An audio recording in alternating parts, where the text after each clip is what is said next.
Bueno, muy buenos días a todos. Gracias por la participación que tenemos importante. En estos momentos vamos a querido el día de hoy desarrollar una temática que creo que es de interés para todas las personas que se inscribieron en nuestro conversatorio que estamos desarrollando y promoviendo a través de Risk Consulting Global Group. Y pues bueno, aquí el espíritu, la intención de parte nuestra y de todo el equipo es ayudar a fomentar y ayudar a crear este espacio donde vamos a brindar las diferentes temáticas que están asociadas a las modificaciones de lo que hoy se denomina el SAGRILAB. Y para ello contamos con la participación muy importante de parte de la Superintendencia de Sociedades, del doctor Santiago López Zuluaga, superintendente delegado de Asuntos Económicos y Societarios, y contamos con la participación también muy importante de la doctora Pamela Cuellar García, que es la coordinadora del Grupo de Supervisión de Programas y Riesgos Especiales. A ellos les damos la bienvenida. Vamos a iniciar con una introducción general de parte de pues ya lo que es los principales cambios asociados a toda esta nueva normatividad del SAGRILAB.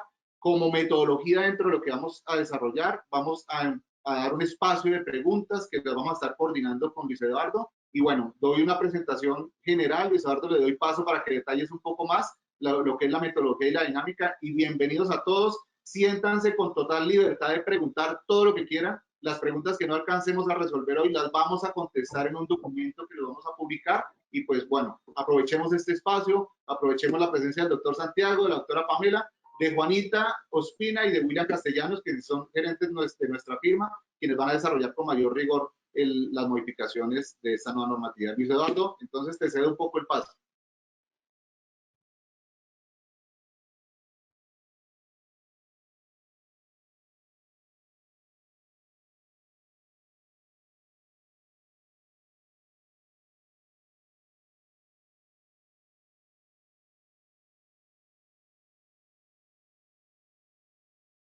Luis Eduardo, estás con el micrófono en mute. Ya, gracias. Bueno, muchas gracias, Luis Ramiro. Doctor Santiago López, bienvenido, muchísimas gracias por aceptar la invitación. Doctora Pamela Cuellar, bienvenida, muchísimas gracias. A todos ustedes, nuestros asistentes, ya tenemos tenemos 688 personas conectadas. Gracias por aceptar esta invitación para conocer con un poco más de detalle y de primera mano desde la Superintendencia de Sociedades todo lo que tiene que ver con el SAGRILAB.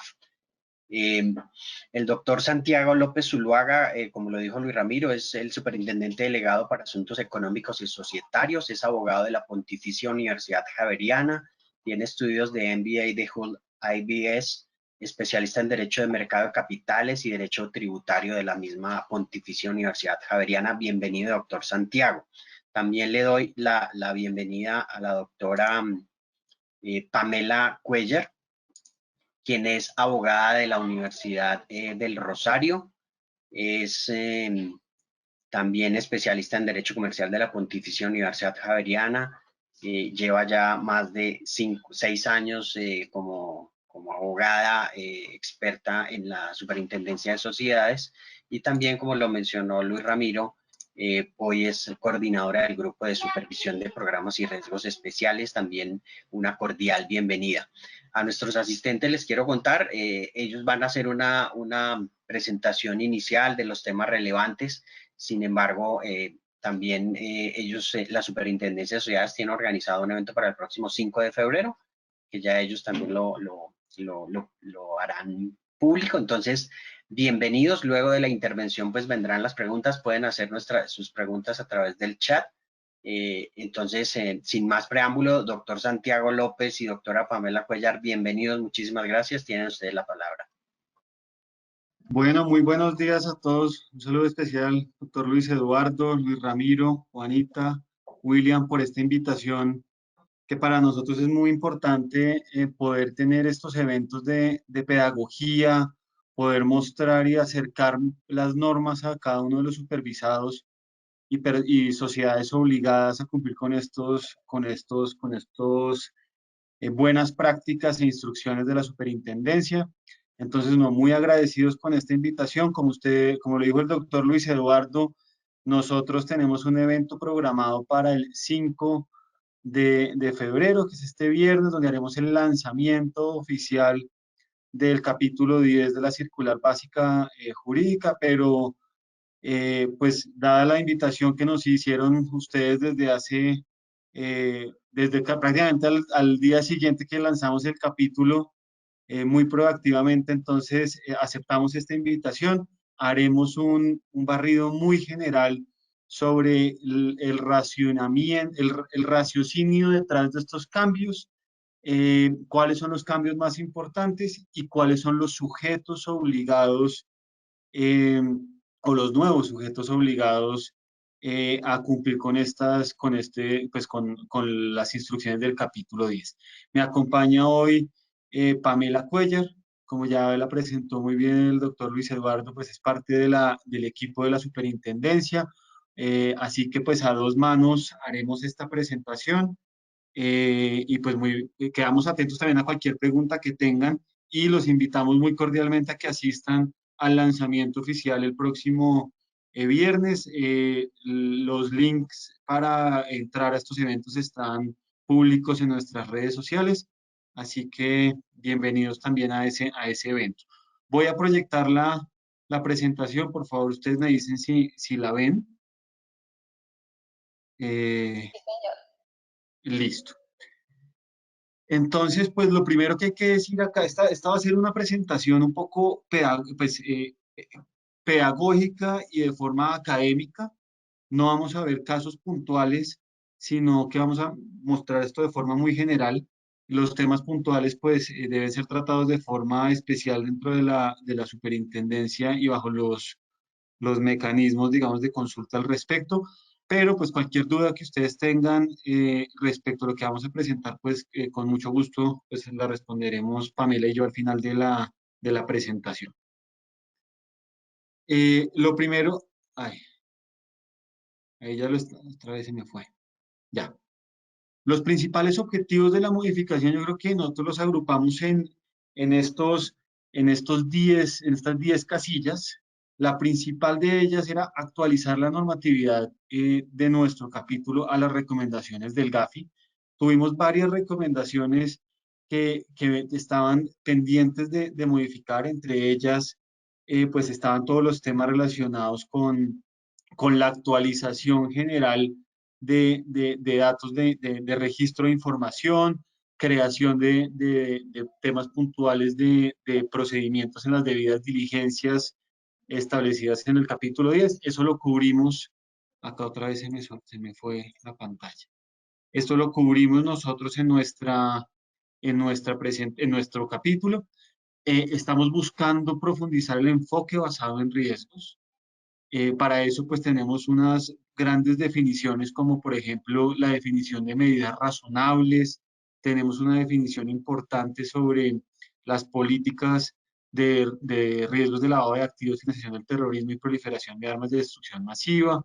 Está también claramente las instrucciones para crear una matriz de riesgos, manuales y demás. Y todo esto es para profundizar el enfoque basado en riesgos, no solamente desde la supervisión, sino también en la implementación de estos sistemas.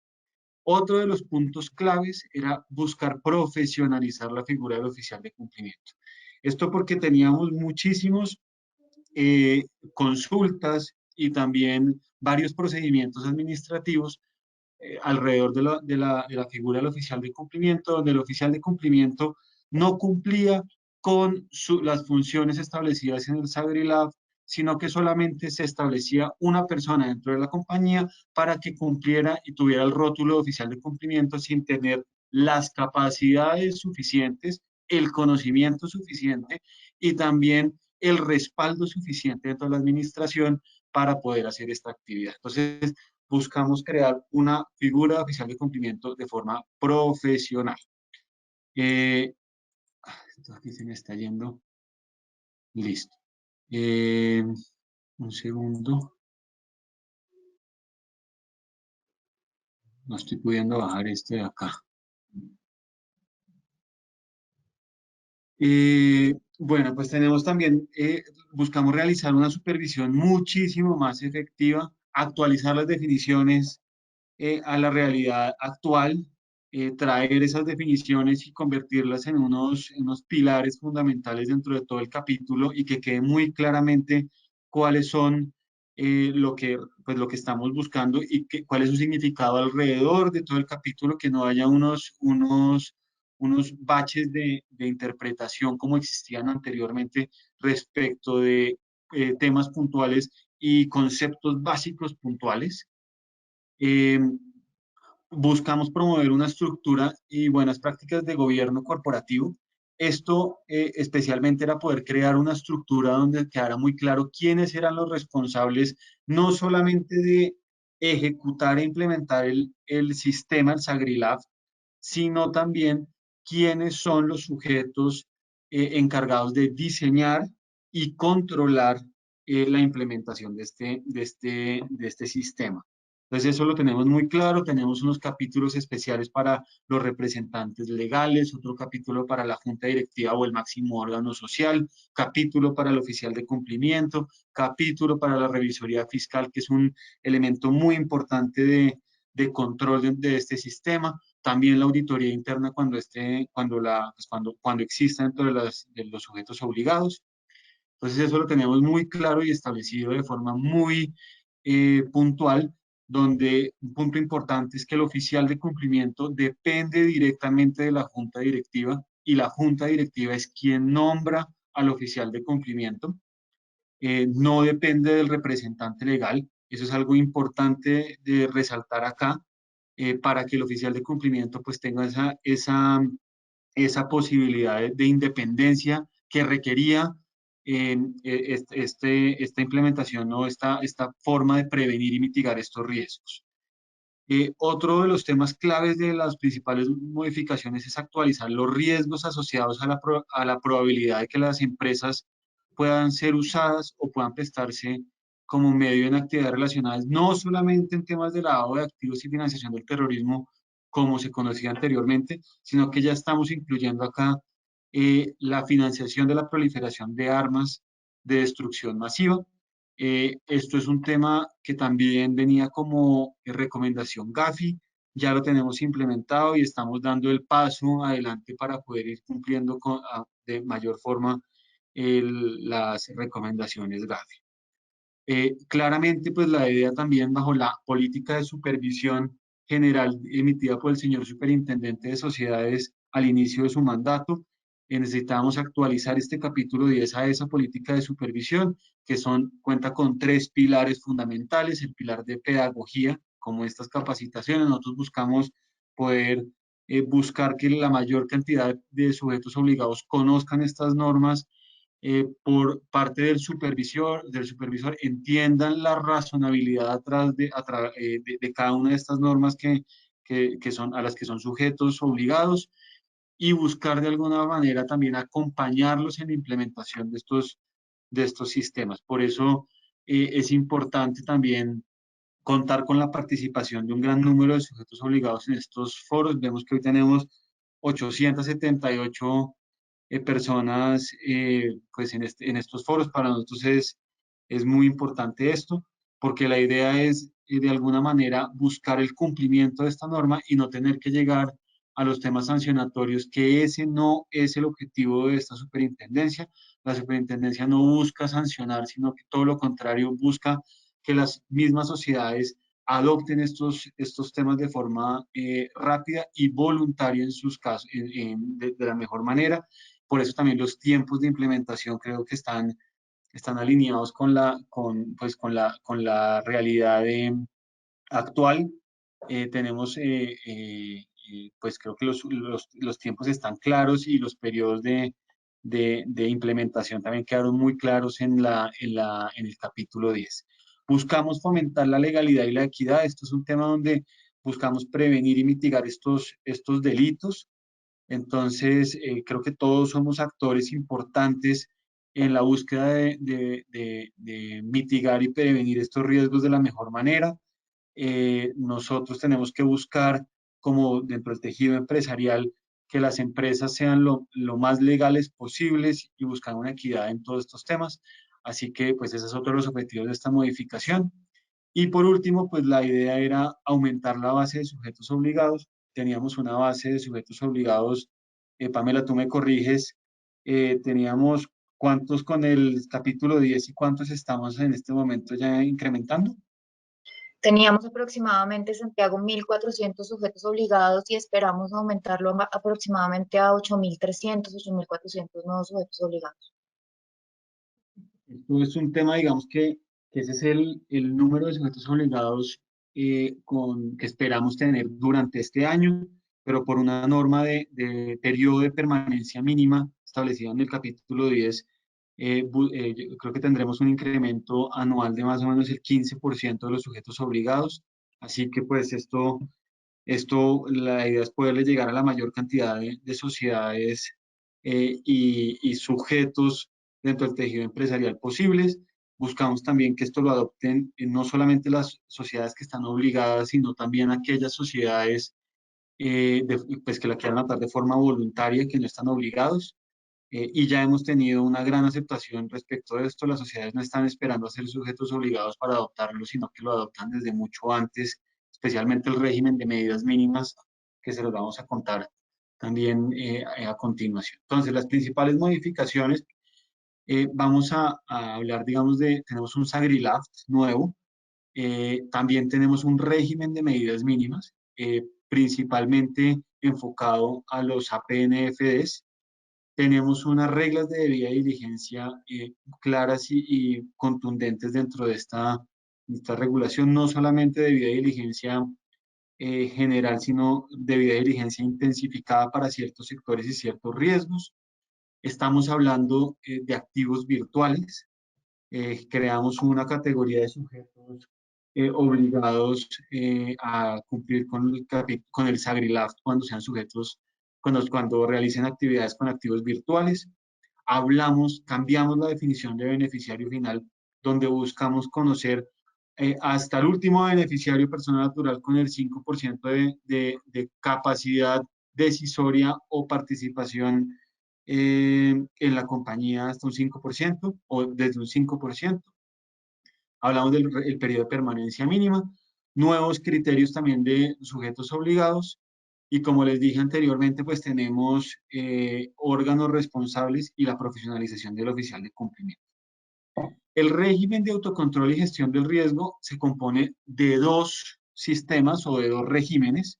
Uno que es el llamado SAGRILAF, que es el sistema como tal, el sistema robusto, un régimen robusto que debe identificar y manejar los riesgos de lavado de activos, financiación del terrorismo y financiación de la proliferación de armas de destrucción masiva para cada empresa obligada, siempre con la premisa, pues con un enfoque basado en riesgo, y es que a mayor riesgo se debe tener mayor control.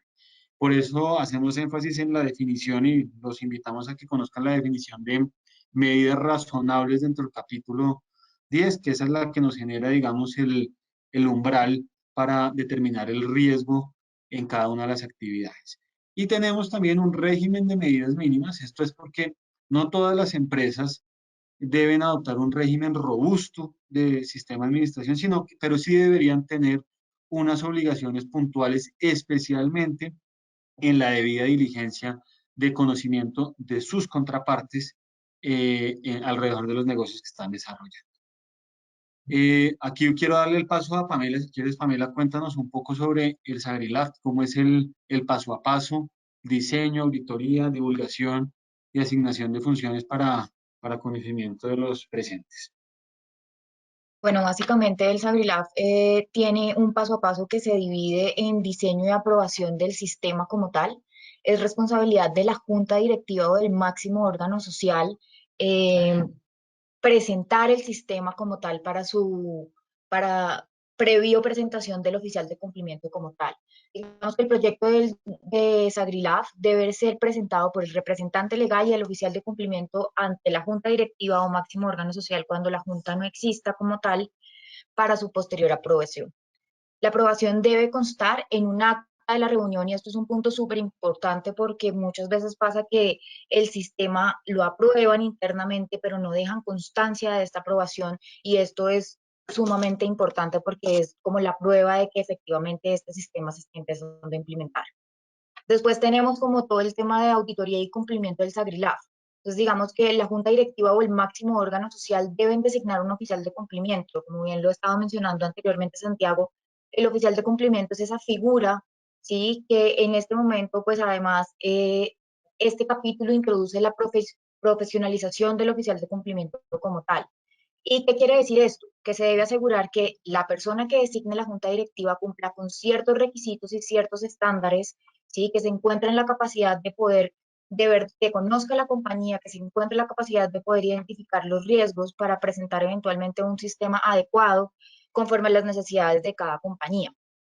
Se debe informar por escrito a la Superintendencia de Sociedades los datos relacionados con el oficial de incumplimiento. Digamos que esto es también una novedad que trae el capítulo 10º actual, y es que una vez se ha designado el oficial de cumplimiento, el capítulo 10º le da un término de 15 días a las sociedades para que remitan la información relacionada con el oficial de cumplimiento. Esto es nombre, datos de contacto generales, el acta por el cual se hace esta designación y la hoja de vida del oficial de cumplimiento.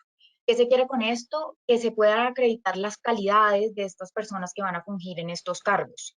Que adicionalmente esta Sobre labor ese de... punto, yo creo que es importante decir que nosotros como superintendencia no vamos a verificar el cumplimiento de las calidades y requisitos del oficial de cumplimiento, sino que vamos a exigirle a las compañías que certifiquen que su oficial de cumplimiento cumple con esos requisitos mínimos. Es decir, que la actividad de supervisión y control la hace realmente la compañía, y nosotros haremos una revisión más de integridad del oficial de cumplimiento. Es decir, que por lo menos no estén listas vinculantes, que la persona no tenga sanciones por estos temas, mejor dicho, que realmente el oficial de cumplimiento cumpla de forma íntegra con su nombramiento, pero quien debe hacer la verificación de los requisitos es la compañía o la junta directiva cuando lo designa, y no será como existe en la superintendencia financiera para hacer ese comparativo, la posición del oficial de cumplimiento. Nosotros no haremos esa verificación, la posición como tal la hace, o la designación la hace la compañía. Sigue, Pamela. Sí, de acuerdo con Santiago. Entonces el tema es que nosotros no vamos a posicionar como tal a los oficiales de cumplimiento. Esto es una responsabilidad única y exclusiva de cada empresa, ¿sí? Pero lo que sí vamos a hacer es recibir esa información y la vamos a almacenar, porque va a ser cada empresa quien certifique la capacidad de su oficial de cumplimiento. El SAGRILAF en sí, el manual que contenga todo este procedimiento, digámoslo así, debe incluir claramente las sanciones o las consecuencias por el incumplimiento de las disposiciones de este manual, de este sistema en sí. Otro punto importante es el tema de divulgación y capacitación. Digamos que el SAGRILAF debe ser divulgado dentro de la empresa obligada y en las demás partes interesadas mínimo una vez al año. No obstante, pues le corresponde a cada empresa también determinar si esto debe hacerse con una periodicidad distinta. Lo que sí establece el capítulo es que sea mínimo una vez al año. Las capacitaciones deberán tener lugar por lo menos una vez al año y se debe dejar constancia de su realización. ¿Esto qué quiere decir? Que no solo se trata de eventualmente decir que yo realicé una capacitación, sino que efectivamente se deje prueba o constancia de estas capacitaciones. Número de asistentes, temas tratados durante la capacitación y fechas en las que se realizan las mismas. Y por último, digamos que dentro de este paso a paso del SAGRILAF como tal, tenemos las asignaciones de funciones y los responsables en otras generalidades. Como les estaba contando Santiago, además de este capítulo, hablar del tema del oficial de cumplimiento, de la designación de un oficial de cumplimiento, trae temas importantes sobre las funciones que tiene la junta directiva o el máximo órgano social dentro de este sistema, el representante legal, la auditoría interna, los revisores fiscales, y digamos que establece que que la empresa también deberá definir si necesita establecer funciones en cabeza de otras personas. Es decir, hay sistemas que son mucho más robustos. Recordemos que este tema básicamente se basa en los riesgos propios de cada compañía. Es por eso que no hay un sistema estándar. Cada compañía deberá diseñarlo acorde a sus necesidades, los contratos que elabora, las contrapartes contra las que pues, se relaciona y demás serán factores determinantes para establecer este sistema. Entonces, digamos que en esta medida, pues será la misma empresa obligada quien deberá definir en qué medida debe poner sujetos adicionales al oficial de cumplimiento que también ayuden en la verificación de todo este sistema. Listo. Gracias. Aquí hay otro, que creo que es bueno hablar también de un tema puntual, y es que la figura del oficial de cumplimiento que está establecida en el capítulo 10 permite que sea tercerizada por las empresas. Hay unos requisitos y unas reglas especiales en la tercerización que están dispersas en todo el capítulo 10, donde si llega a haber una tercerización, pues especialmente, digamos, la regla fundamental es que si llega a haber una tercerización del oficial de cumplimiento, la responsabilidad será la responsabilidad de la empresa frente a las actividades del oficial de cumplimiento será de forma solidaria, así que pues también será es un tema importante para resaltar, donde ya se puede tercerizar la figura del oficial de cumplimiento, buscando de alguna manera la profesionalización, buscando también que las empresas logren tener a las personas más adecuadas en estas funciones. Y hay unas restricciones también, como por ejemplo no puede ser el oficial de cumplimiento cuando se terceriza una persona vinculada a la empresa que les hace la revisoría fiscal, por ejemplo, ni tampoco puede ser una persona, pues no puede ser el representante legal, obviamente, de estos temas, y pues cumplir con los requisitos mínimos establecidos en el capítulo para cumplir con esa designación. Y pues contar con la capacidad no solamente de tiempo, sino de equipo y demás que se necesita para desarrollar estas actividades, dependiendo obviamente del nivel de riesgo de cada una de las empresas. Aquí queremos presentarles muy detalladamente cuáles son los sujetos obligados a cada uno de los dos regímenes, el régimen de SAGRILAF y el régimen de medidas mínimas. Entonces, tenemos una regla general, y es que todas las empresas obligadas o controladas por la Superintendencia de Sociedades y que no sean sujetos supervisados de otras entidades, deben cumplir con el capítulo 10 y con el SAGRILAF si tienen ingresos totales o activos iguales o superiores a 40.000 salarios mínimos con corte al 31 de diciembre del año anterior, es decir, un corte al 31 de diciembre del 2020. Y después tenemos divididas unas actividades donde tenemos unos umbrales un poco inferiores. Está el sector de agentes inmobiliarios, donde debe cumplir con el siguiente requisito, es pues, que realice una actividad inmobiliaria y negocios y realice transacciones en relación con dicha actividad superiores a 100 salarios mínimos. Y aparte de eso, que tenga ingresos totales superiores a 30.000 salarios. También tenemos el sector de comercialización de metales, sector de comercialización de metales y piedras preciosas. Obviamente, pues acá es que realicen la actividad de comercialización de metales preciosos y piedras preciosas y que tengan ingresos totales superiores a 30.000. Y después tenemos el sector de servicios jurídicos, donde establecimos cuáles eran las actividades a través de los códigos SIU, también los servicios contables, servicios de construcción, edificio y obras de ingeniería civil, y que además tengan ingresos totales superiores a 30, iguales o superiores a 30.000 salarios mínimos. Después hablamos de los servicios de activos virtuales. Estos son aquellas sociedades que realicen actividades o operaciones iguales o superiores a 100 salarios mínimos en actividades tales como intercambio entre activos virtuales y monedas fiat, intercambio entre una o más formas de activos virtuales, transferencias de activos virtuales, custodia o administración de activos virtuales, participación y provisión de servicios financieros relacionados con la oferta de un emisor o venta de un activo virtual, y en general todos los servicios relacionados con activos virtuales, siempre y cuando tengan ingresos totales superiores a 3.000 salarios y activos totales superiores a 5.000 salarios.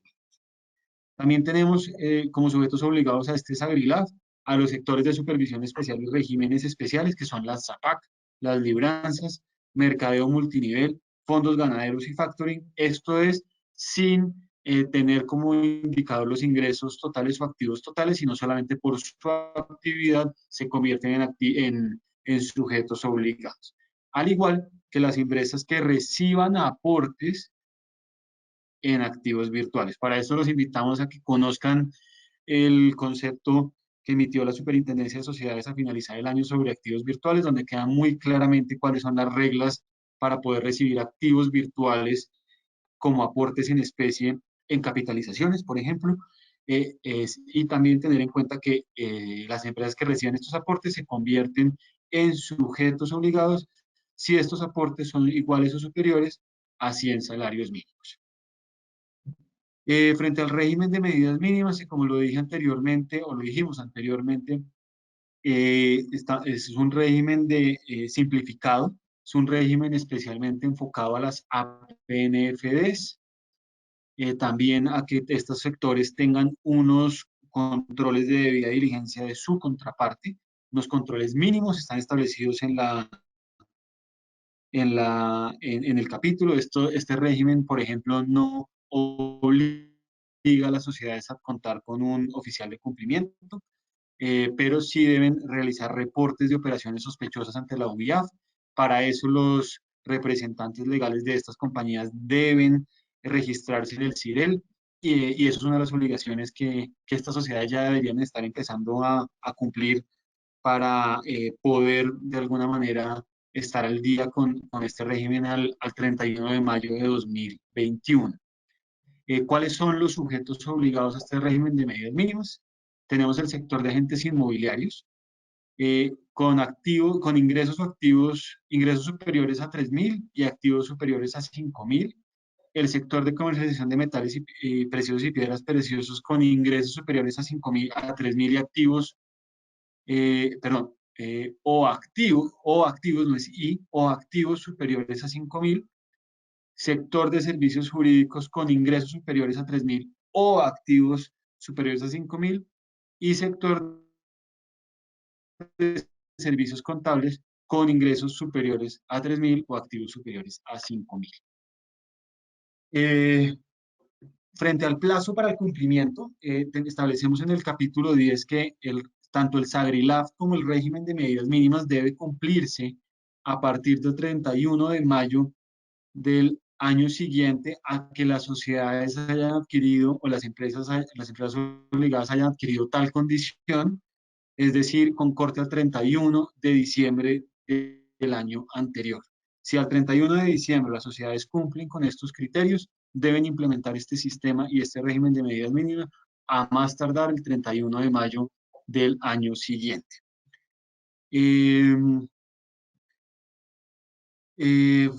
Obviamente, pues todas las empresas que ya se encontraban sujetas al capítulo 10 anterior deben verificar y ajustar todos sus sistemas al nuevo SAGRILAF para dar cumplimiento al capítulo 10 a más tardar el 31 de mayo de 2021. Es decir, todas las sociedades sujetas a este régimen y a este SAGRILAF deben cumplir con lo dispuesto en este capítulo 10 a más tardar el 31 de mayo de 2021.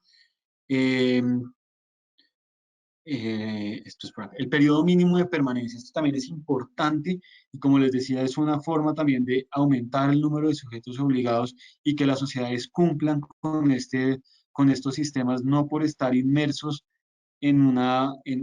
o ser sujetos obligados, sino que busquen de alguna manera implementarlo desde antes de ser sujetos obligados, porque de todas maneras, si llegan a ser sujetos obligados al SAGRILAF en algún momento de su historia, o en algún momento por cumplir con los requisitos, tendrán 3 años posterior a que dejen de cumplir con esos criterios para ser sujetos obligados, o que dejen de cumplir para que sigan cumpliendo con el SAGRILAF. Es decir, seguirán siendo sujetos obligados desde 3 años después, a partir de que dejaron de ser sujetos obligados.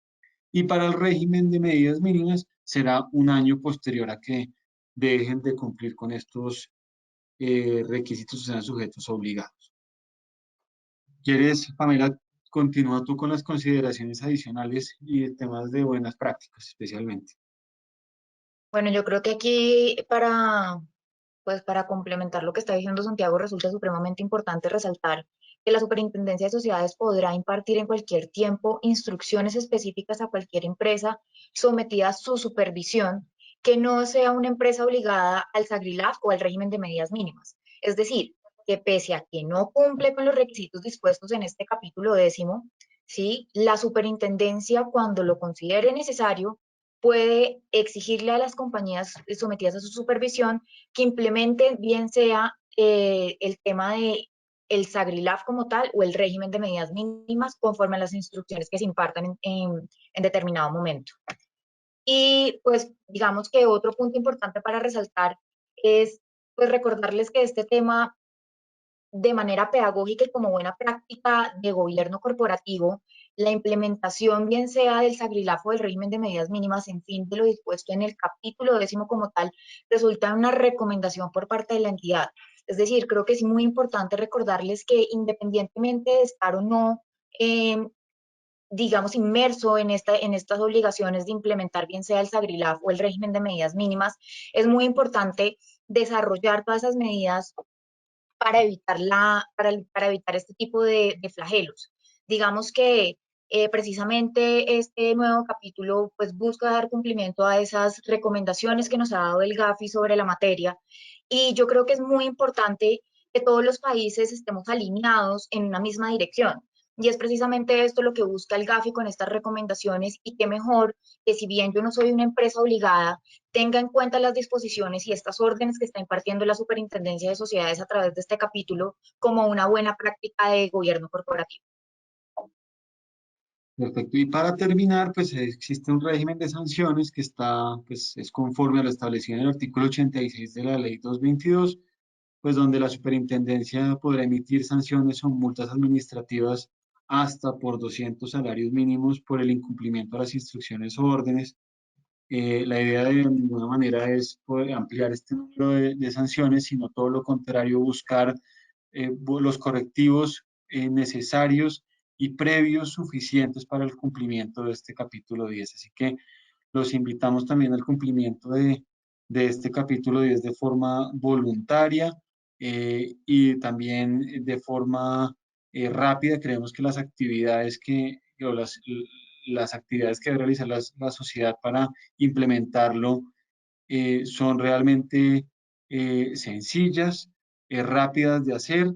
Lo importante es el control posterior también de este sistema, así que creemos que estamos a tiempo para dar cumplimiento a este capítulo 10 de la mejor manera. Y especialmente el régimen de medidas mínimas, que creemos que va a ser un tema importante también como país, mostrar que ciertas sociedades con unos riesgos establecidos también internacionalmente, pues están dando cumplimiento a estos mínimos de debida diligencia y nos generarán un salto de calidad y de cumplimiento como país. Pues esta es la presentación que teníamos preparada para ustedes. Nos demoramos un poco más, qué pena con ustedes. Estamos todavía en la etapa, digamos, de pedagogía, así que nos gusta hablar de todos los temas y entramos a hacer unos detalles, creo que más allá de lo que ustedes esperaban. Qué pena con esto de los tiempos, pero estamos abiertos a cualquier pregunta que tengan y reiteramos la invitación al lanzamiento oficial de este capítulo 10 el próximo viernes. Doctor Santiago, doctora Pamela, muchísimas gracias. Ha sido una presentación bastante estructurada y detallada. Sin embargo, pues muchísimas gracias por aceptar la invitación. Hay muchísimas preguntas. Les quiero contar que tenemos en este momento 986 personas conectadas. Muchísimas gracias por acoger la invitación. Hay muchas preguntas y yo creo que un buen grupo de preguntas se refiere al oficial de cumplimiento. Entonces le voy a dar la palabra a Juanita y a William para que trasladen estas inquietudes a ustedes, y nuevamente pues muchas gracias. Juanita. Gracias, Luis Eduardo, y gracias, doctores Santiago y Pamela. Bueno, voy a tratar acá de resumir un poco todas las preguntas que hemos recibido en relación con el oficial de cumplimiento. De entrada, creo que es algo que se debe resaltar que se quiera profesionalizar el cargo, porque efectivamente, como lo mencionaban inicialmente, sí es una práctica común que las empresas busquen es a quién asignar el rótulo para cumplir desde la perspectiva formal la norma, pero en la práctica son personas que carecen de los conocimientos, de la experiencia, que no saben qué tienen que hacer, que confunden lo que es un sistema de riesgos con lo que es el conocimiento de terceros y por lo mismo suelen ser modelos incompletos y que no abordan todo lo que deberían abordar, que además no tienen capacidad de gestión dentro de las organizaciones y que además de todo ello, digamos, es común que se incurra en situaciones de conflicto de interés. Es decir, son muchas las empresas que tienen un ejercicio paralelo del rol de oficial de cumplimiento con otros cargos o roles que en principio deberían ser objeto de esa supervisión o vigilancia por parte del oficial de cumplimiento y del sistema de riesgo como tal. Por eso digamos que algo que aplaudimos son todas estas medidas que se han tomado además buscando unos mínimos requisitos para el cargo.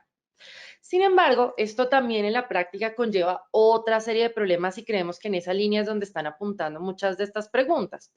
Digamos que parte de los problemas o de las preguntas que están surgiendo, y las voy a resumir de manera amplia, insisto, porque como son muchísimas, la idea era mencionar a todos los que nos están preguntando, pero hay varias sobre un mismo punto, entonces creo que para simplificar y que aprovechemos el tiempo.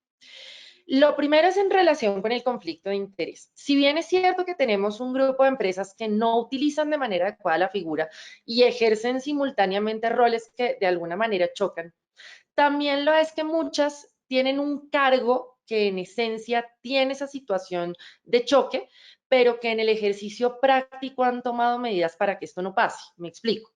Es posible que una empresa tenga un área llamada auditoría, control interno, tengan ahí asignado el oficial de cumplimiento, pero en lo que tiene que ver con una auditoría de cumplimiento del sistema de riesgos o lo que tiene que ver con los riesgos del área de auditoría, han generado figuras como un suplente o una figura alterna de oficial de cumplimiento para estos casos en donde se suple esa situación. Lo mismo en el caso de pequeñas empresas donde no tienen muchos cargos de qué disponer para hacer esa asignación de ese rol, en donde se suele ocupar por cargos especialmente administrativos, como puede ser el gerente financiero, el gerente legal, que son los cargos más comunes en esta línea, y que les preocupa el encontrar ahora como una imposibilidad de ejercer el cargo al pertenecer a la administración. Un poco la pregunta, y voy a decirlas todas para que de una vez, porque sé que algunas se mezclan con otras. La pregunta es, ¿esto sería viable si yo tomo medidas internamente para que no se genere lo que queremos evitar, que es esa situación de conflicto? ¿Podría mantenerse el rol en estas personas? La otra gran pregunta tiene que ver con el tema de experiencia. Creo que pues es porque la norma, como dice, se requieren 6 meses de experiencia en SagriLab, pues claramente no podría ser en SagriLab por lo que es un tema nuevo, sino en sistemas de riesgos de lavado de activos, financiación del terrorismo, pero pues obviamente se quiere tener la certeza sobre el tema. También frente al tema del registro hay muchas dudas. Está claro y ya lo aclararon ustedes que no es un aval, es un tema básico de registro para base de datos, no es que se va a solicitar un permiso o una autorización y la superintendencia no se va a pronunciar sobre el nombramiento.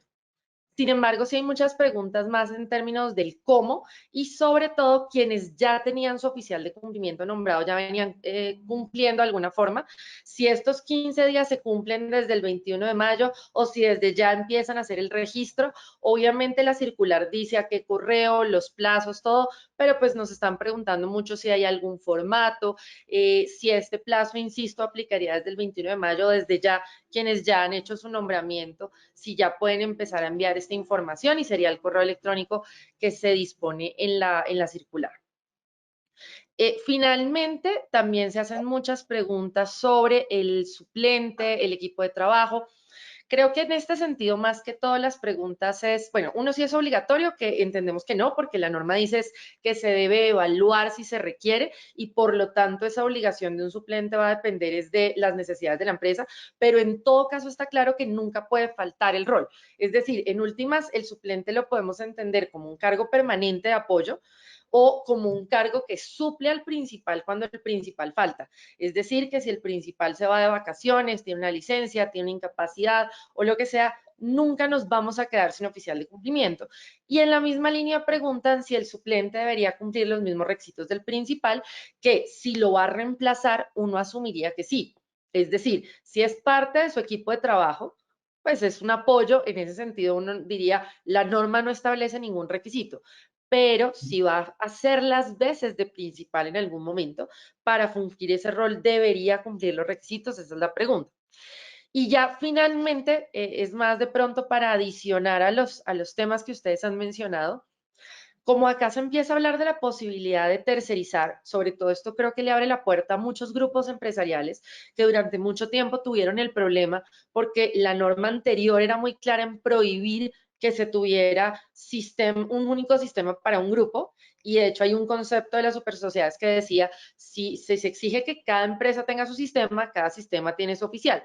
Esa prohibición ya no se ve en esta norma, y al permitir la tercerización y que una persona pueda ser oficial de cumplimiento de 10 empresas y en grupos empresariales no hay límite de número, pues esto abre esas puertas. Por ahí vimos una pregunta, digamos que creo que eso sí está claro, que esa prohibición desaparece, un mismo oficial lo podría hacer de un grupo.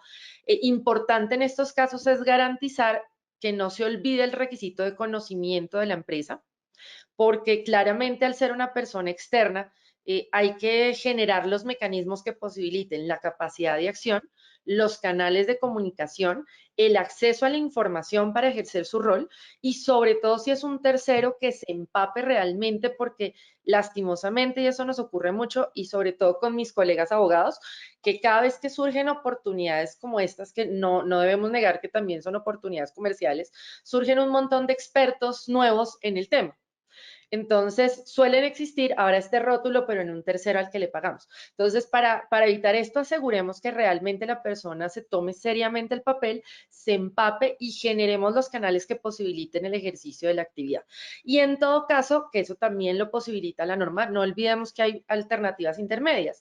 Es decir, la decisión no está en tener el oficial de cumplimiento en la empresa o tenerlo afuera, sino que también hay una opción de un apoyo al oficial de cumplimiento, bien sea a partir de la generación de un equipo de trabajo dentro de la empresa, o bien sea tercerizando ciertas actividades o generando un apoyo externo al oficial de cumplimiento. Creo que con eso recojo todas las preguntas que había del oficial de cumplimiento y los temas que creemos que es importante que se analicen.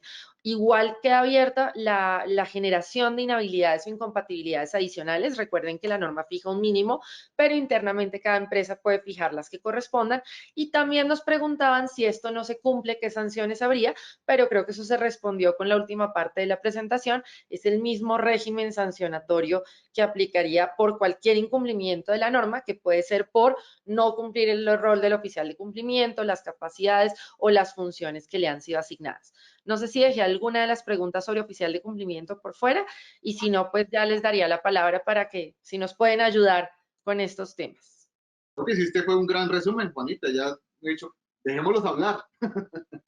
Creo que Juanita hizo un buen resumen y además respondió a las preguntas muy bien. Entonces, voy a intentar como reiterar ciertos puntos que dijo Juanita. Lo primero, digamos, que hablar del tema de la figura del suplente. El tema del suplente que está en el capítulo 10, que también es un tema novedoso para el sector real. Está claramente que el oficial de cumplimiento suplente tiene que cumplir las mismas características del oficial de cumplimiento principal. Y la decisión de tener un suplente o no es de la misma junta directiva, donde va a determinar en qué casos el oficial de cumplimiento principal va a tener conflictos de interés, si tiene algunos impedimentos también. Uno no sabe que tenga por alguna razón algunos temas de salud o imposibilidad de trabajar en ciertas fechas, pues para eso se debe establecer el oficial de cumplimiento suplente, y también para que siempre exista una comunicación directa entre la compañía y su supervisor del sistema. Siempre existe una persona pendiente del sistema, y además esté con contacto directo con la superintendencia, porque nosotros exigiremos y haremos bastantes requerimientos dentro de nuestra supervisión dirigida a los oficiales de cumplimiento. Voy a ir, digamos, ahora al tema de las sanciones, que fue lo último que dijiste. El sistema sancionatorio, ya teniendo claro en nuestro capítulo 10 cuáles son las funciones para cada uno de los órganos e instituciones, digámoslo así, dentro de las compañías, pues está claramente que cada uno de ellos se vuelve un sujeto sancionable. Es decir, el oficial de cumplimiento podrá recibir sanciones como persona natural, la junta directiva como miembro de junta directiva podrá recibir sanciones, al igual que la compañía de forma general y el representante legal. El revisor fiscal también tiene su régimen especial, así que también se vuelve sujeto sancionable. Todos somos parte de un mismo sistema donde cada uno debe poner su granito de arena y realizar su tarea de la mejor manera para cumplir con este sistema. Tiene las obligaciones claras, objetivas, específicas para cada uno de ellos, así que cada uno de ellos debe hacer su verificación y determinar que lo está cumpliendo de la mejor manera. Frente, digamos, al cambio del oficial de cumplimiento, los que tenían un oficial de cumplimiento anterior, lo que tienen que hacer es, digamos, verificar si ese oficial de cumplimiento cumple con los requisitos y hacer de alguna manera o sea, ratificarlo como oficial de cumplimiento. Esto tiene que pasar por la junta directiva o el máximo órgano social, o si no cumple con los requisitos, de alguna manera debe pues hacer el cambio. Y los 15 días que estamos hablando es desde el momento en que hace esa ratificación o nuevo nombramiento. Tienen hasta el 31 de mayo para hacer esa ratificación o nombramiento. Es decir, que de aquí al 31 de mayo, si llega a haber un cambio o una ratificación, pues nos deberían mandar 15 días después de ese nombramiento esa información para ir nosotros creando la base de datos y poder empezar con la supervisión efectiva. Creo que eso sería la mejor práctica, irlo haciendo desde ya, no esperar a hacer un cambio en el sistema. Así que pues estamos abiertos a recibir esos nombramientos. Muy claramente Juanita lo dijo, que nosotros no haremos una posesión de oficiales de cumplimiento, solamente tendremos un registro, pero cada sociedad que nos envíe una ratificación o un nombramiento tiene que estar acompañada de una certificación que esas personas que fueron designadas por la compañía cumplen con los requisitos mínimos establecidos en el capítulo 10. Así no lo digan, así no nos lo determinen, sino solamente nos pasen el nombre, está muy claramente establecido en el capítulo 10 cuáles son los requisitos y cuáles son las obligaciones como junta directiva y como sociedad para poderlo designar. Así que pues lo que tiene que hacer es una tarea juiciosa y nombrar a una persona que realmente vaya a cumplir con estos objetivos. Y ahí va el tema, digamos, de quiénes pueden ser los oficiales de cumplimiento. Está muy claramente que son personas naturales. Esto aquí no se puede nombrar a personas jurídicas como oficiales de cumplimiento, pero la persona natural sí puede estar vinculada a una persona jurídica, eso está claro, no tiene que ser una persona independiente. Y ahí tenemos unas restricciones a esas personas naturales. Quiero resaltar la primera, que no puede ser el representante legal de la sociedad. Eso ya cerramos esa discusión eterna que existía alrededor de este punto. No puede ser representante legal. ¿Por qué? Porque el oficial de cumplimiento tiene que supervisar ciertas actividades que hace el representante legal y por ende no puede ser la misma figura. Y eso ya quedó zanjado y cerrada esa discusión entre nuestro capítulo 10. Y el otro tema es la revisoría fiscal. Está claro que la revisoría fiscal también tiene un rol importante de supervisión y de implementación del sistema y por lo tanto el oficial de cumplimiento no puede estar vinculado a la revisoría, o sea, no puede estar vinculado no puede ser ni el mismo revisor fiscal ni estar vinculado a la empresa que realiza la revisoría fiscal a la compañía. Eso es algo muy claro. Y el tema de los grupos empresariales, tú también lo dijiste muy bien, Juanita, tenemos un límite, todos los grupos pueden tener un mismo oficial de cumplimiento, porque entendemos que en el mismo grupo, de alguna manera, tenemos un conjunto de riesgos similares y que hacen parte integral. Entonces, un oficial de cumplimiento puede fungir como oficial de cumplimiento para todas las empresas del grupo y además de eso tenemos la restricción de las 10 sociedades a las que el oficial de cumplimiento no puede fungir, sino máximo en 10 sociedades. Eso también son las dos restricciones que hay que tener muy claras pues cuando se haga el nombramiento del oficial de cumplimiento, porque la junta directiva debe verificar no solamente los requisitos de capacidad no, sino de profesionalización del oficial de cumplimiento, que es la experiencia y demás, sino que tiene que también verificar que esa persona tenga la capacidad operativa. Y eso es algo importantísimo, porque puede que un oficial de cumplimiento pueda ser oficial de cumplimiento legalmente, digámoslo así, frente al capítulo 10, de 10 compañías, pero si esas 10 compañías no le da, o sea, su bando de ancho, ancho de banda de profesional y de capacidad no le da para cumplir con las funciones dentro de las 10, eso lo tiene que verificar la junta directiva y determinar es su límite. Puede decirle yo a usted, si usted está haciendo oficial de cumplimiento de 8 compañías, de estas compañías que le generan una cantidad de trabajo X, pues no lo voy a contratar porque usted no me va a realizar a mí la tarea que yo espero. Entonces, esa es una tarea que tiene que realizar la junta directiva, hacer ese análisis muy detallado para determinar y designar el oficial de cumplimiento que realmente se adapte y se adecue a las necesidades de cada una de las compañías.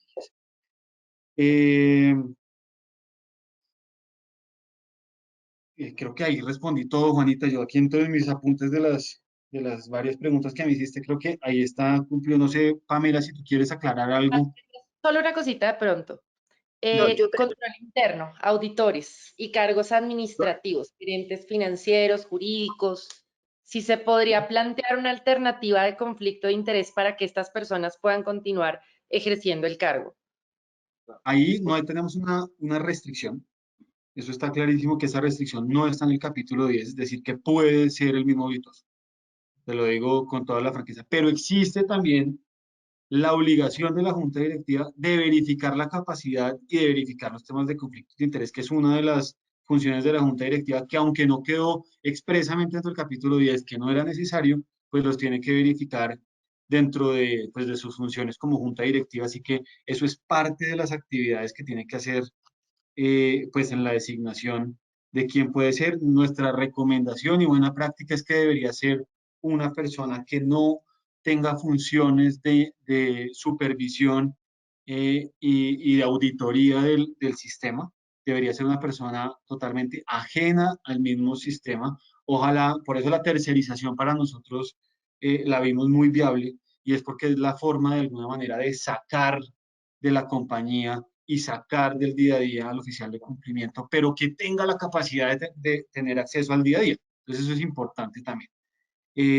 Así que es un tema que cada compañía, esto es un tema de autocontrol también, esto es clave esa palabra que está en el mismo título, cada compañía tiene que hacer sus controles, no es que la superintendencia tenga que verificar cada uno de los temas, sino que la misma junta directiva, el representante legal y el oficial de cumplimiento tienen que autocontrolarse y buscar el mejor sistema posible. Nosotros obviamente, si vemos algo que de alguna forma es un gran incumplimiento o que vemos un gran conflicto de interés, pues seremos los primeros en emitir unos requerimientos pues para poder, o sea, los conflictos de interés por sí existen, lo que hay que hacer es manejarlos y controlarlos. Entonces, pues que existan conflictos de interés en un auditor, pues eso no significa que debamos prohibir que el auditor sea también el oficial de cumplimiento, pero sí debemos buscar que la junta directiva y los órganos de control de las compañías pues de alguna manera regulen esos conflictos de interés y los controlen de la mejor manera. Para esos temas de conflictos de interés, pues se toma la norma general de conflictos de interés dentro de la regulación colombiana, así que pues deben pues ir a esas normas y poderlas implementar. Yo creo que, Santiago, aquí para agregar, tenemos dentro de los requisitos establecidos en el capítulo 10 para el oficial de cumplimiento dispuesto específicamente que el oficial de cumplimiento no puede pertenecer a los órganos de administración. Está como una prohibición expresa y yo creo que aquí es importante recordar pues que a la luz de la ley 222 del 95 están definidos quiénes son esos administradores o quienes se entienden como tal como administradores a efectos de interpretar esta norma. O sea, está clara la restricción sobre los administradores. Obviamente sobre auditores, pues no cumplen una función de administradores, pero sí están unos riesgos de conflictos de interés que tienen que ser manejados y controlados internamente por la compañía. De todas maneras, para este tema, digamos, de la tercerización del oficial de cumplimiento, nosotros estamos trabajando en este momento, aquí les doy una chiva también, en una guía de buenas prácticas sobre la tercerización. Entonces esperamos poderla sacar durante el primer semestre, donde pues pongamos esto no serán instrucciones que deban cumplir las compañías, sino buenas prácticas que ojalá implementen las compañías en la tercerización. Así que será una buena guía que esperamos que les funcione a todos en este sentido. Pero creo que todos lo tenemos muy claro que los riesgos en la tercerización están en los conflictos de interés, uno, está clarísimo, y dos, en la capacidad operativa de quien vaya a fungir con esa función. Así que esos son los dos temas que tiene que mirar muy claramente la Junta Directiva cuando determine quién va a ser su oficial de cumplimiento, si lo terceriza o no. Pues bueno, muchísimas gracias. Creo que van a seguir ahí. Creo que se aclararon en buena medida todas las dudas sobre el oficial de cumplimiento, que es un tema bastante novedoso y que genera esas dudas. Quiero cederle la palabra a William, que tiene también otro resumen de varias preguntas de todos nuestros asistentes. Les cuento que ya estuvimos en 995 asistentes. Gracias a todos por asistir a esta convocatoria. William. Buenos días, doctor López, doctora Cuellar, Juanita, Luis Ramiro, Luis Eduardo y a todo nuestro auditorio. Trataré de hacer en el mismo sentido como un resumen de todas las preguntas que nos han ido llegando, porque a medida que pues va hablando usted, doctor López y doctora Cuellar, pues llegan muchas más preguntas, entonces lo que vamos a hacer es tratar de concentrar un grupo de ideas en una sola. William, no me diga eso porque parece que cada vez que hablamos generamos dudas. La idea es que sea todo lo contrario. No, doctor, lo que pasa es que se profundizan más y son más técnicas las preguntas, entonces voy a tratar de hacerlo mucho más específico.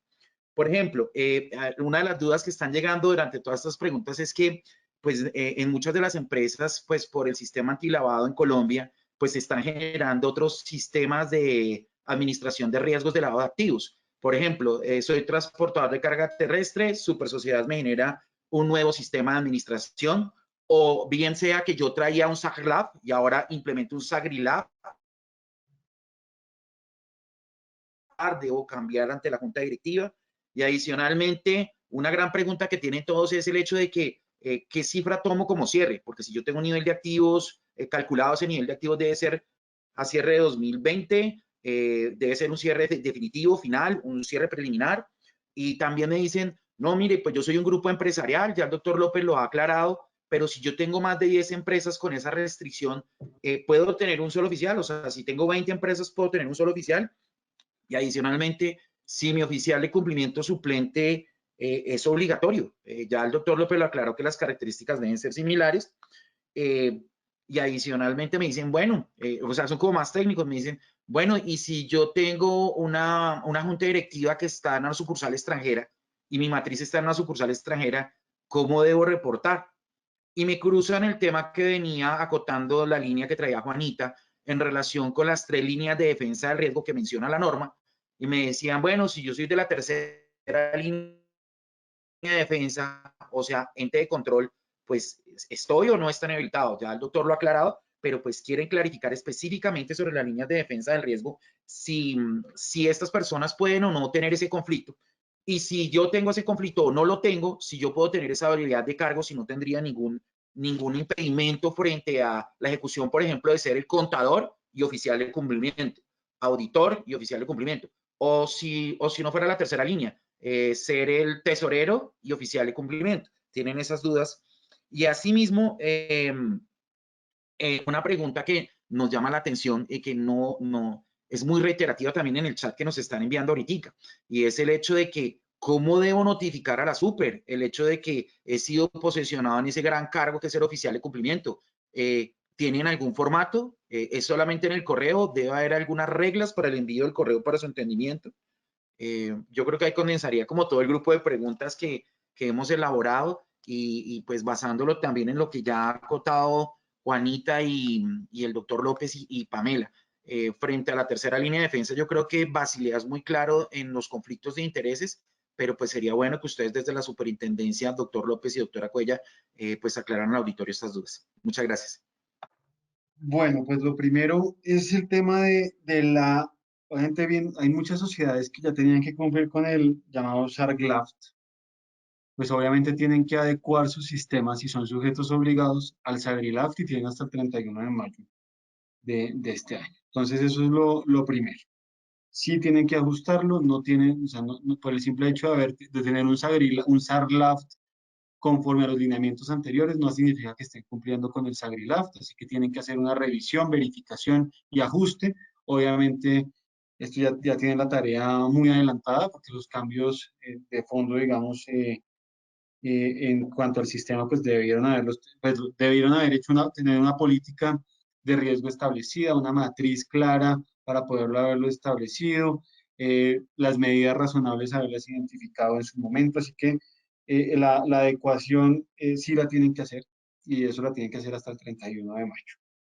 Esa es la primera respuesta.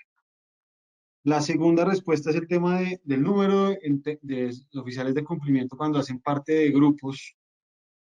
Acá el tema hay que verlo como un grupo, como si fuera una única sociedad. Eso es para dejarlo muy claro.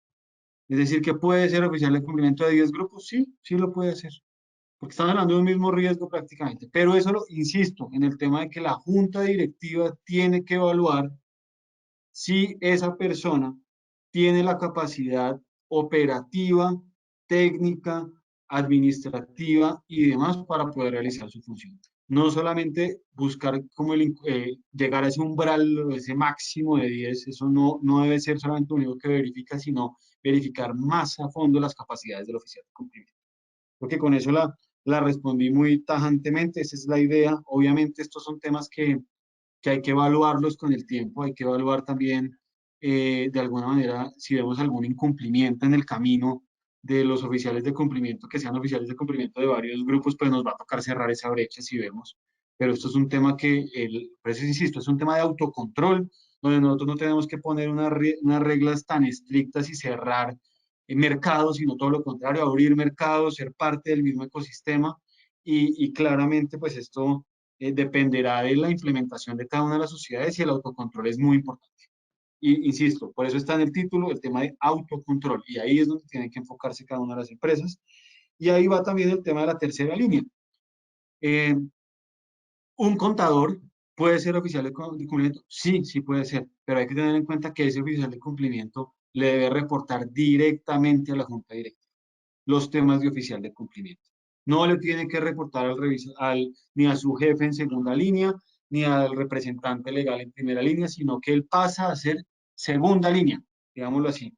Pasa a ser segunda línea, pasa a tener el mismo nivel del representante legal y debe reportarle directamente a la junta directiva. Y obviamente, pues debe cumplir con las obligaciones establecidas en el capítulo 10 y se vuelve sujeto sancionable. Eso es algo clave. También no, o sea, es un tema que deben entender los oficiales de cumplimiento cuando reciban estos nombramientos, que van a ser sujetos sancionables y que tienen unas obligaciones importantes y por ende necesita que ser una persona profesional. Y la primera síntoma de profesionalidad es decir, ¿soy capaz o no soy capaz de hacer la tarea? Entonces, por eso insisto en el tema de autocontrol. Insisto, eso es algo clave que tiene que salir. Yo creo que ojalá que esa sea la conclusión de este foro y que sea lo más importante. Aquí no queremos restringir, queremos ser lo más amplios posibles. Ven temas de activos virtuales, ven temas de tercerización, ven temas de régimen de medidas mínimas, en lugar de meter a todos en un tema de SARLAF supremamente atados y costoso, sino tener un régimen de medidas mínimas. Pero todo esto depende de cómo se implemente y cómo lo lleven a cabo cada una de las sociedades. Creo que ahí respondí, ¿verdad, William? Sí. Correcto, doctor. Correcto. Solamente una acotación y es el tema para dejar claridad desde la superintendencia del hecho de la implementación. Pues como usted bien sabe, pues los cierres contables de los balances se hacen preliminares y en firme. En este caso, que si yo fuera un sujeto obligado nuevo, ¿qué datos debería tomar para el cálculo y saber si soy un sujeto obligado o si bien la superintendencia de sociedades ya tiene pues como un número de empresas que ya lo mencionaba la doctora Cuellar, si existe alguna base donde se puedan consultar estos sujetos obligados, si tengo o no la obligación, porque como no tengo los balances en firme, sino son preliminares, y como está ya expresado que es a 31 de mayo del 2021, lo que se supondría es que se deberían tomar los cierres del año contable 2020. Entonces, nuestro auditorio tiene esa duda, doctor López. Pues William, no hay que esperar a tener la foto completa para darse cuenta si es sujeto obligado o no. Eso es algo que pues las sociedades conocen y si llevan una contabilidad realmente organizada, ya saben si son sujetos obligados sin haber hecho un cierre definitivo. Si están muy cerca a los 30.000, digámoslo así, en ciertos aspectos, o a los 5.000 o 10.000, como dependiendo del rango y dependiendo del sector, pues el consejo, digamos, es no espere al cierre, empiece a implementarlo y téngalo también como una buena práctica y busque sacarlo adelante. Y esto creo que es algo importante que, ojalá, la verdad, poder en un año quitar todos esos factores y decir, todas las sociedades en Colombia deben cumplir con esto. Todas. Tener un régimen de medidas mínimas para todas las sociedades, ese es el gran sueño que tenemos, pero eso tiene que ser gradual.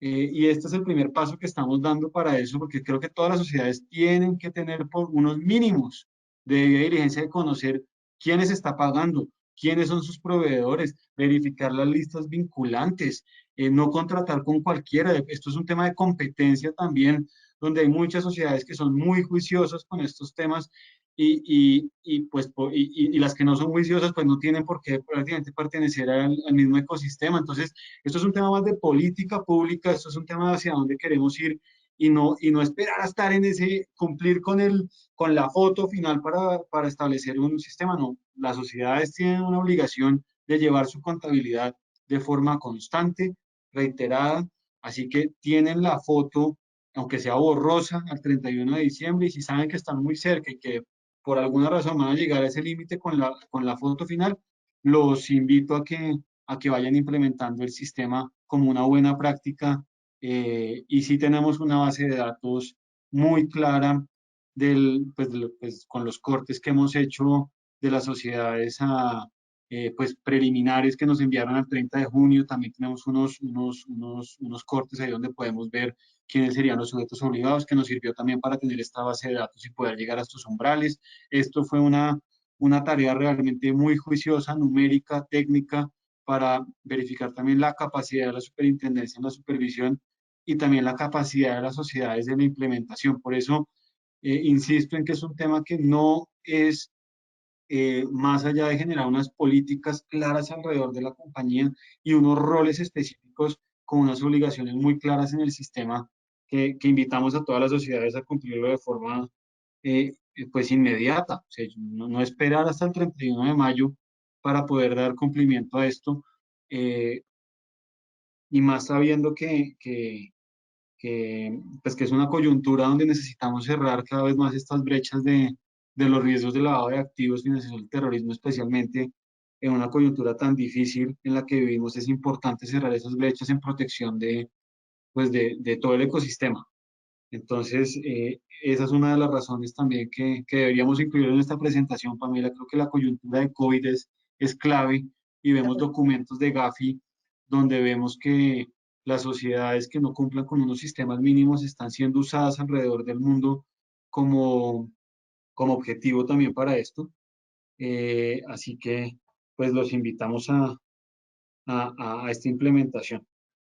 Sí, William, digamos Sí, que para doctor. complementar lo que está diciendo Santiago, pues quiero aclararles que si bien la superintendencia cuenta con una base de datos de cara a establecer quiénes son los sujetos obligados, pues no contamos con una lista como tal, porque tal como lo hemos venido mencionando a lo largo de la presentación, estos sujetos obligados varían, ¿no? No obstante, digamos que esta obligación de verificar si está sujeto o no a la aplicación de lo que es el capítulo 10º le corresponde a cada empresa determinar si está dentro de los supuestos. Es decir, verifico si soy sujeto a supervisión de la Superintendencia de Sociedades, vigilancia o control, si cumple los requisitos que están dispuestos en cada uno de los, digamos que para Sagrilaf o para régimen de medidas mínimas, para yo empezar a determinar a qué me debo adecuar y qué debo implementar. Creo que eso por ese lado. Ahí no sé de pronto, porque como seguimos recibiendo algunas preguntas sobre un mismo tema, para darle cierre como a ese punto, yo obviamente entiendo la preocupación que tienen todos nuestros asistentes de validar si quien tienen actualmente en el cargo oficial de cumplimiento puede o no. Digamos que para cerrar ese tema, para que no analicemos cargo por cargo, ya quedaría claro que la única restricción directa que existe es representante legal, revisor fiscal y quienes fungen como administradores en los términos de la ley 222. Qué pena, yo hice una imprecisión cuando estaba hablando de aquí, quisiera como aclararle, y gracias por ese tema, y es, no deben pertenecer a la administración o a los órganos sociales, o sea, ni a la auditoría o control interno, es decir, interno o externo, es decir, a la revisoría fiscal de la compañía, o quienes ejercen funciones similares o hagan sus veces en la empresa obligada. O sea, puede pertenecer al equipo de auditoría, pero no ser el auditor, digámoslo así, ¿sí? Entonces, esto es claro tenerlo o sea, que la restricción existe a la auditoría, al control interno, pero es un tema de autocontrol donde las compañías tienen que verificar esas actividades. Y además en la misma línea, porque también en algunas empresas pasa que es que le dan esa denominación al nombre, pero no es que funja como tal. Entonces, por eso también muy importante esa precisión. La razón de ser del auditor es un poco la misma explicación que se daba con el revisor fiscal. Y es, no puedo yo estar ejerciendo ese doble rol que de manera directa tiene una incompatibilidad. Todos los demás, independiente de la denominación que le demos, si es un líder de seguridad, si es un líder interno, si hace parte del área de auditoría, pero no es directamente el auditor, o si ustedes van a tomar una medida no para tercerizar el oficial de cumplimiento, sino la auditoría, etcétera. Todo esto va a depender de ese autocontrol. Lo importante es que se verifique que no exista una situación de conflicto. Ya sabemos que se tiene que presentar el reporte, hay que ratificarlo a los que venían desde antes y la razón no es otra distinta que la obligación de certificar el cumplimiento de los requisitos. Por eso es que tiene que volver a junta, tiene que ratificarse y se presenta la información. Y creo que con eso quedaría cerrado el tema oficial de cumplimiento. En línea con sujetos obligados, tenemos una lista de preguntas todas sobre el mismo tema. Uno es, creo que es muy importante, igual si yo digo alguna imprecisión, les agradezco que también me complementen, pero es que veo que se está confundiendo lo que son las obligaciones de reporte versus lo que es la obligación de tener un sistema. Es decir, muchas personas, de hecho había una pregunta puntual para los que compran y venden vehículos, que dicen salimos de la norma. Primero, no es cierto que hayamos salido de la norma, porque acuérdense que cualquier sector que cumpla con los requisitos queda inmerso. Y de hecho los requisitos para los de compra y venta de vehículos era mucho más elevado que los de ahora de cualquier sector, así que de entrada siguen siendo sujetos obligados, pero además recuerden que las obligaciones de reporte en algunos casos derivan de disposiciones de la UIAF y estas normas no se modifican por la circular de SAGRILAF para que no confundamos unas con otras. E igualmente va a ocurrir que hay sujetos que son obligados por más de una autoridad. Lastimosamente, y eso sí lo hemos visto en reuniones recientes, sabemos que hay terceros que están asesorando diciendo, no, mire, a usted le aplica una u otra. Es decir, si usted es agente aduanero y tiene una norma de la DIAN y paralelamente aparece en la norma de super sociedades, a usted le aplica es lo que más haga. O usted tiene una línea de seguridad, entonces le aplica o CIPLAF o le aplica SAGRILAF. Eso pues no es cierto. Realmente yo debería buscar integrar las normas porque soy sujeto obligado de las dos. No es que prevalezca una sobre otra y tampoco podemos asumir que porque cumplo SAGRILAF automáticamente cumplo con todo lo demás o viceversa.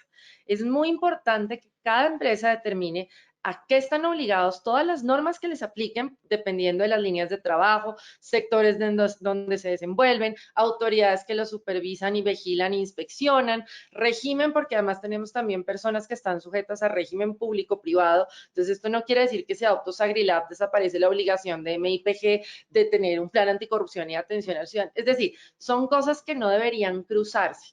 Y llega el punto donde yo debería integrar de manera que cumpla transversalmente con las obligaciones para todas las autoridades.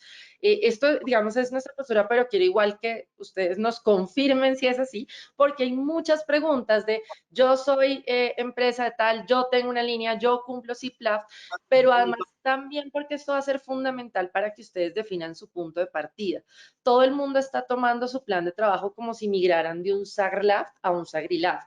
Y esto ni siquiera aplica transversal para todos, porque todo el mundo tiene un SAGRLAF, pero no todos cumplían realmente con el propósito de SAGRLAF. Entonces, esto supone un ejercicio muy juicioso donde empezamos con un diagnóstico completo para establecer en dónde inicio, si inicio de nada, si inicio de un CIPLAF, si inicio de un SAGRLAF, si inicio de un SAGRLAF, o dónde estoy empezando y realmente qué debo implementar para cumplir paralelo con esta norma. Entonces, como hay varias inquietudes en ese sentido, nos gustaría si nos pudieran aclarar.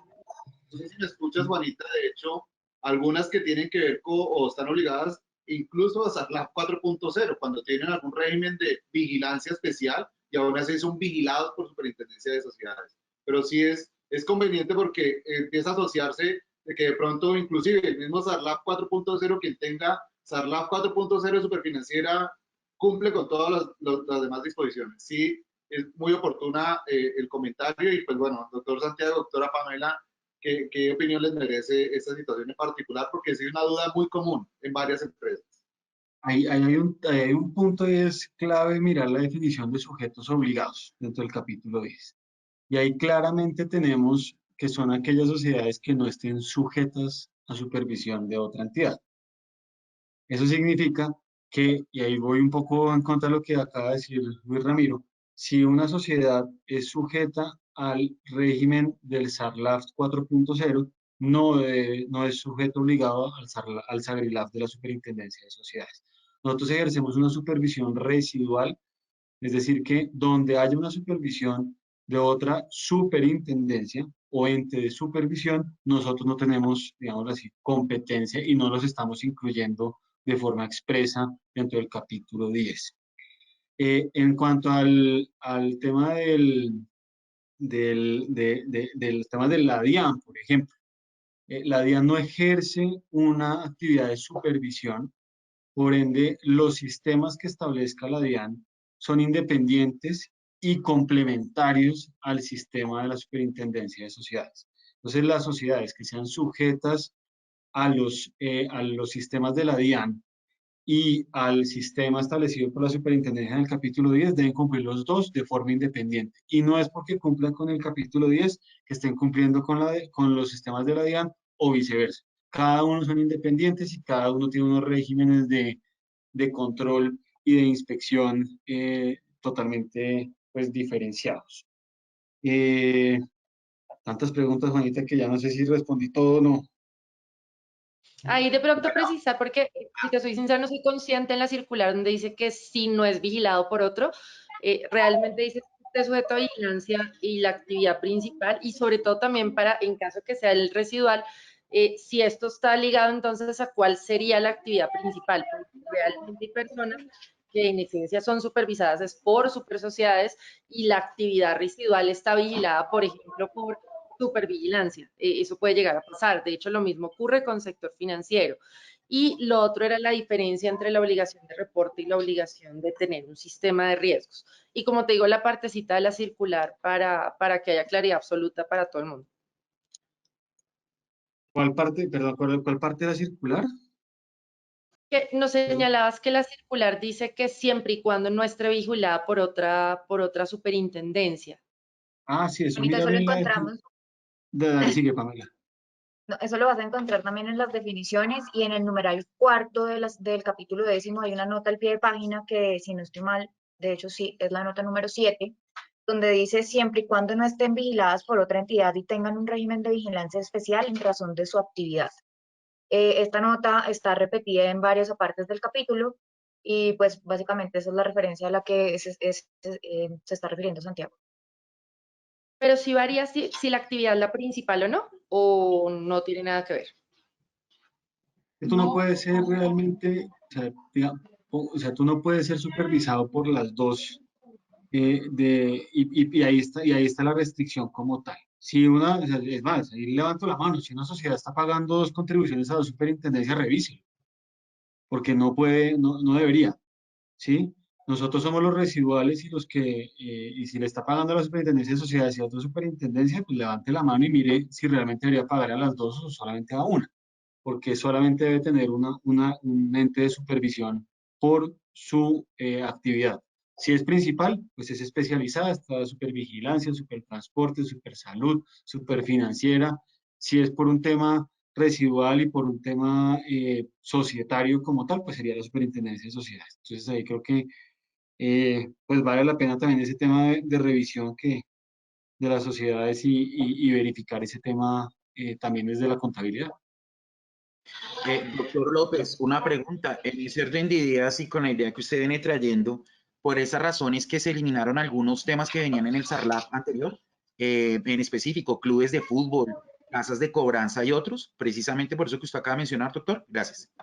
Ojo que los clubes, o sea, nosotros no estamos acá, con lo que decía Juanita también inicialmente con el tema de los concesionarios.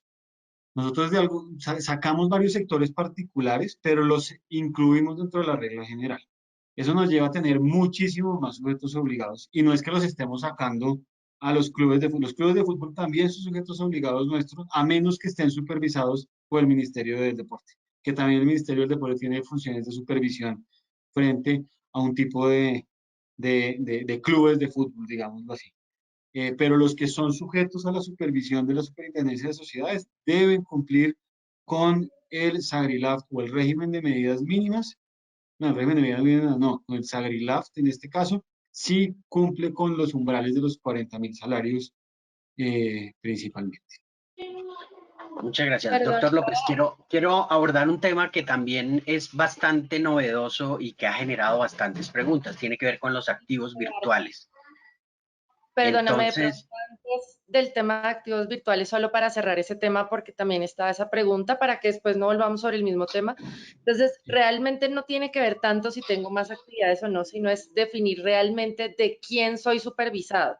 Una empresa que tenga esa duda, ¿cómo sale esa duda? Porque hay varias que dicen, yo miro y ahí aparece que yo estoy vigilada tanto por supervigilancia como por supersociedades, por superservicios como por supersociedades. Entonces, realmente no es tanto de si me aplica más de un sistema o no, sino que la empresa sepa quién es directamente quien lo supervisa. Y si la empresa tiene esa duda, que creo que sí la tienen muchísimas, ¿cómo saldría esa duda? Y ahí sí, ya qué pena, Luis Eduardo, La pasaríamos duda al... no te la va a responder la Superintendencia de Sociedades y los solicitudes sobre ese tema, no es que nosotros verifiquemos si son vigilados o no, sino que ellos tienen la carga de la prueba de decir por qué no deberían ser vigilados por Superintendencia de Sociedades.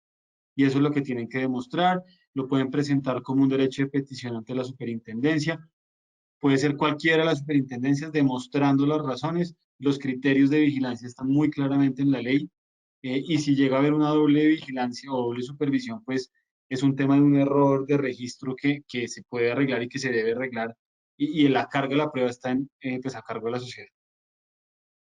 Igual, Juanita, yo creo que aquí es importante resaltar que cada caso se debe estudiar y analizar en particular, porque, por ejemplo, nos encontramos muchas veces con sociedades que, porque dentro de su actividad ejercen, por ejemplo, un servicio de vigilancia, ¿sí? Y por ende están sujetas al tema de supervisión por parte de supervigilancia.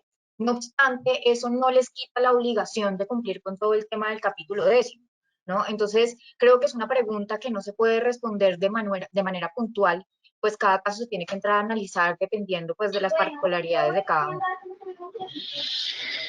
bien, gracias. Yo quisiera, ok. No, Adicionalmente, perdón, tengo 5 minutos, tengo que entrar a otra reunión, así que pues para no, yo creo que no dejar de lado el tema de los activos virtuales y cambiar el Sí, tema, gracias. sería bueno, que seguro que hay un tema que hay que apreciar, que hay que precisar y seguramente es la pregunta de Luis Eduardo, así que continuemos, Gracias. perdón. Muchísimas gracias por el tiempo. Sé que todos tenemos agendas también. Quiero estos últimos minutos aprovecharlos para esa duda que es bastante reiterada y el tema es muy novedoso en la norma, porque además, dicho sea de paso, la Superintendencia de Sociedades es como la primera entidad que formalmente como que le da apertura a estos temas. Sabemos ya de SARLAF 4.0 y Superfinanciera, que incluso ha tenido unos pronunciamientos desde mucho antes, y el Banco de la República, pero Supersociedades hoy abre la puerta y es la manera como yo lo interpreto. Pero hay muchas dudas. Por ejemplo, entre Luz Díaz, por ejemplo, pregunta, ¿cómo entender o cómo entender el concepto de activo virtual y si, por ejemplo, la venta de bonos o algún otro tipo de mecanismos de valor digital está contemplado como ese concepto? Yo entiendo que pues lo que la Superintendencia de Sociedades ha hecho es incorporar el documento principalmente de Gafi y la definición de Gafi en la evolución que también ha tenido Gafi en el concepto. Inició con Bitcoin, luego con monedas virtuales, luego con monedas digitales y ahora activos virtuales, que es como el concepto hoy para este tema. Entonces hay varias dudas sobre eso. ¿Quiénes están obligados cómo entender el concepto de activos virtual y no confundirlo con otros sistemas digitales? Pues ahí estuvo muy clara la respuesta, Luis Eduardo. Esa es una de las preguntas más constantes y creo que está muy claro en el capítulo 10 que la definición de activos virtuales es un término, digamos, en blanco y que nos lleva a la definición de Gafi. Entonces, está basado en lo que diga Gafi. Nosotros de ninguna manera, aquí quiero hacer una aclaración, que es el segundo tema que normalmente preguntan sobre estos temas, y es, nosotros no estamos autorizando con el capítulo 10 la actividad. Eso es algo que queda muy claro. Nosotros tampoco la estamos restringiendo.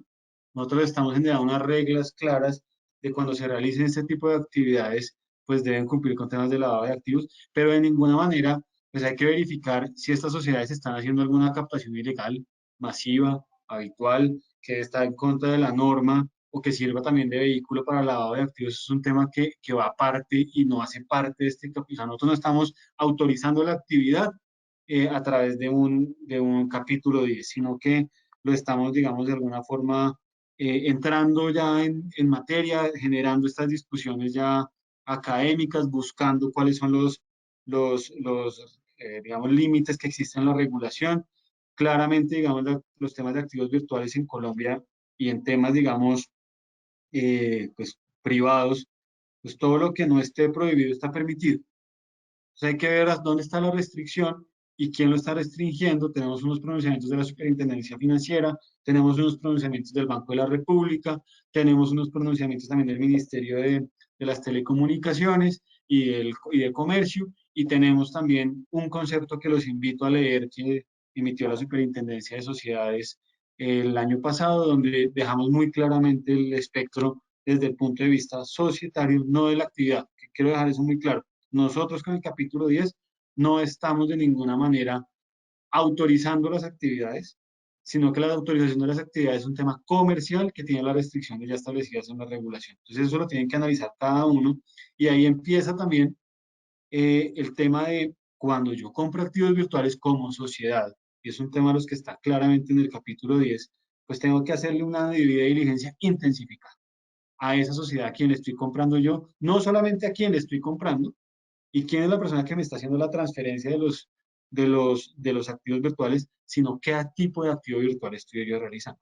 Eso significa que si yo recibo un activo virtual sin haber hecho la debida diligencia y que tenga algún vínculo o lazo con temas ilegales, pues por no haber hecho la debida diligencia intensificada, como está establecido en el capítulo 10, también existen unas responsabilidades que seguramente penalmente les caerá encima, y esto es uno de los temas que agrava también la responsabilidad penal en ciertos casos. Así que quiero dejar ese paréntesis muy grande. Nosotros no estamos autorizando la actividad, sino que estamos ya entrando en la realidad del mundo y no siendo los que estamos poniendo el palo en la rueda, sino entrando en el mismo ecosistema, y que estos activos virtuales, no todos, pero muchos de ellos, deben tener un análisis y una revisión muy puntual, especialmente en temas de lavado de activos para cumplir. Bueno, qué pena, los tengo que Doctor dejar, Santiago, tengo que ir a otra reunión. Le quiero agradecer muchísimo. Una pregunta final. ¿Ustedes están invitados a participar en la arenera de la Superintendencia Financiera? Sí, ¿Van a estar ahí? tengan en cuenta que la arenera, todas las sociedades y plataformas que están en la arenera son sociedades vigiladas por el SARLAF 4. Sujetos al SARLAF 4.0, por ende las que están vigiladas no hacen parte del SARLAF, del SAGRILAF de la Superintendencia de Sociedades, pero sí hay otras sociedades que realizan una actividad legal de alguna manera que está relacionada con activos virtuales, que ya hace parte de nuestra supervisión. Tenemos esa base de datos y empezaremos una supervisión efectiva a partir del 31 de mayo, cuando ya deban de implementar los controles establecidos para esto. Pero esa es la respuesta. Si hacemos parte, hacemos parte desde el lado, digamos, comercial y de temas operativos, pero las supervisiones de temas de lavado de activos y de cumplimiento del SARLAF está en cabeza de la Superintendencia Financiera. Doctor Santiago, muchísimas gracias, la verdad, por su tiempo.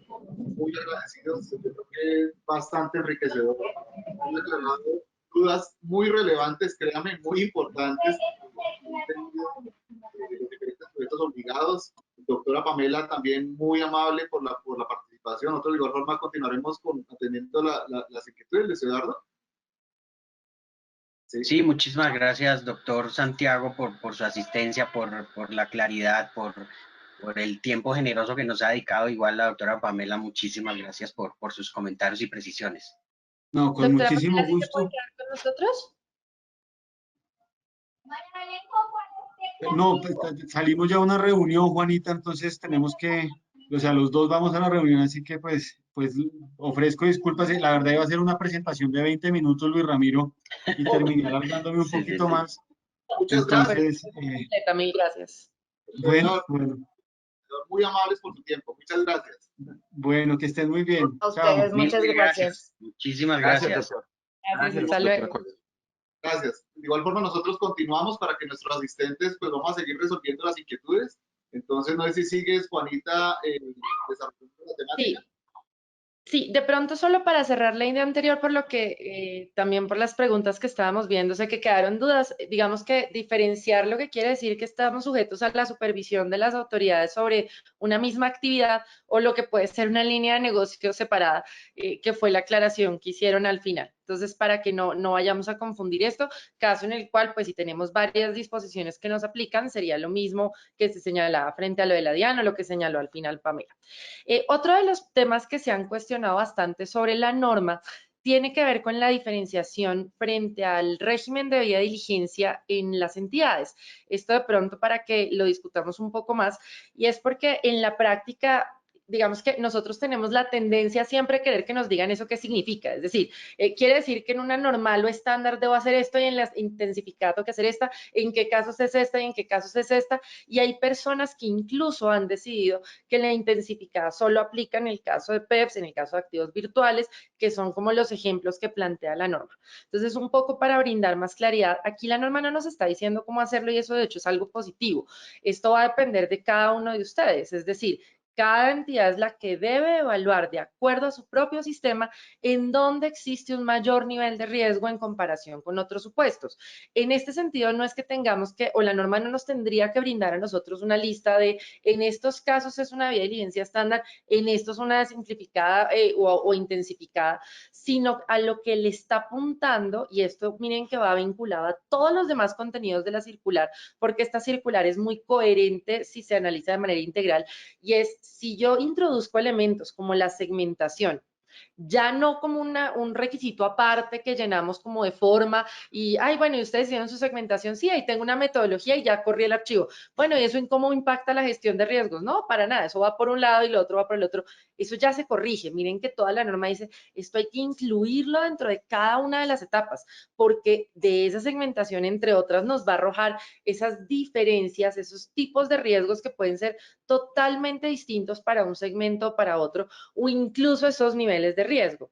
En la misma línea, si es un análisis con enfoque basado en riesgo, que es precisamente uno de los elementos que se introducen en esta nueva norma y que se quieren reforzar, pues claramente de lo que se trata es que todas mis decisiones, todo mi sistema sea coherente con lo que yo necesito, con lo que yo requiero y que además se diferencie en situaciones.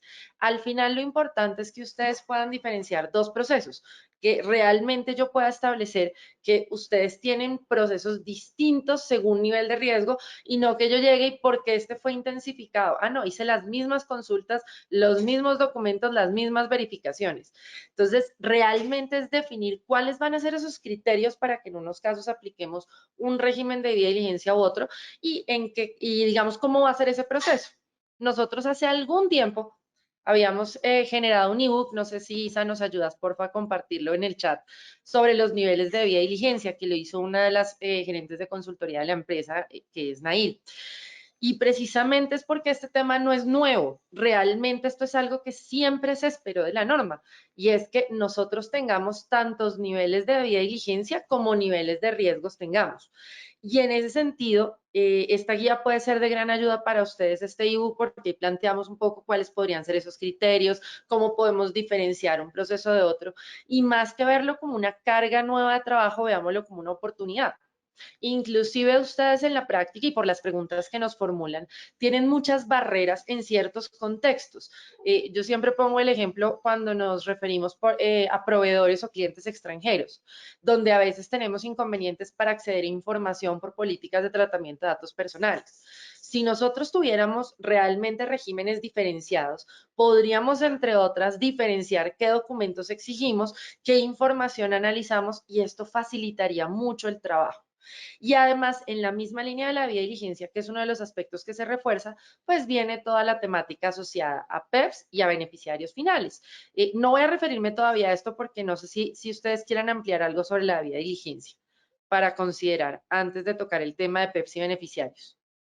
No Lo sé, vamos a William. ir dependiendo de las hay otras preguntas, no sé, por el lado de William también, para que las vayamos completando.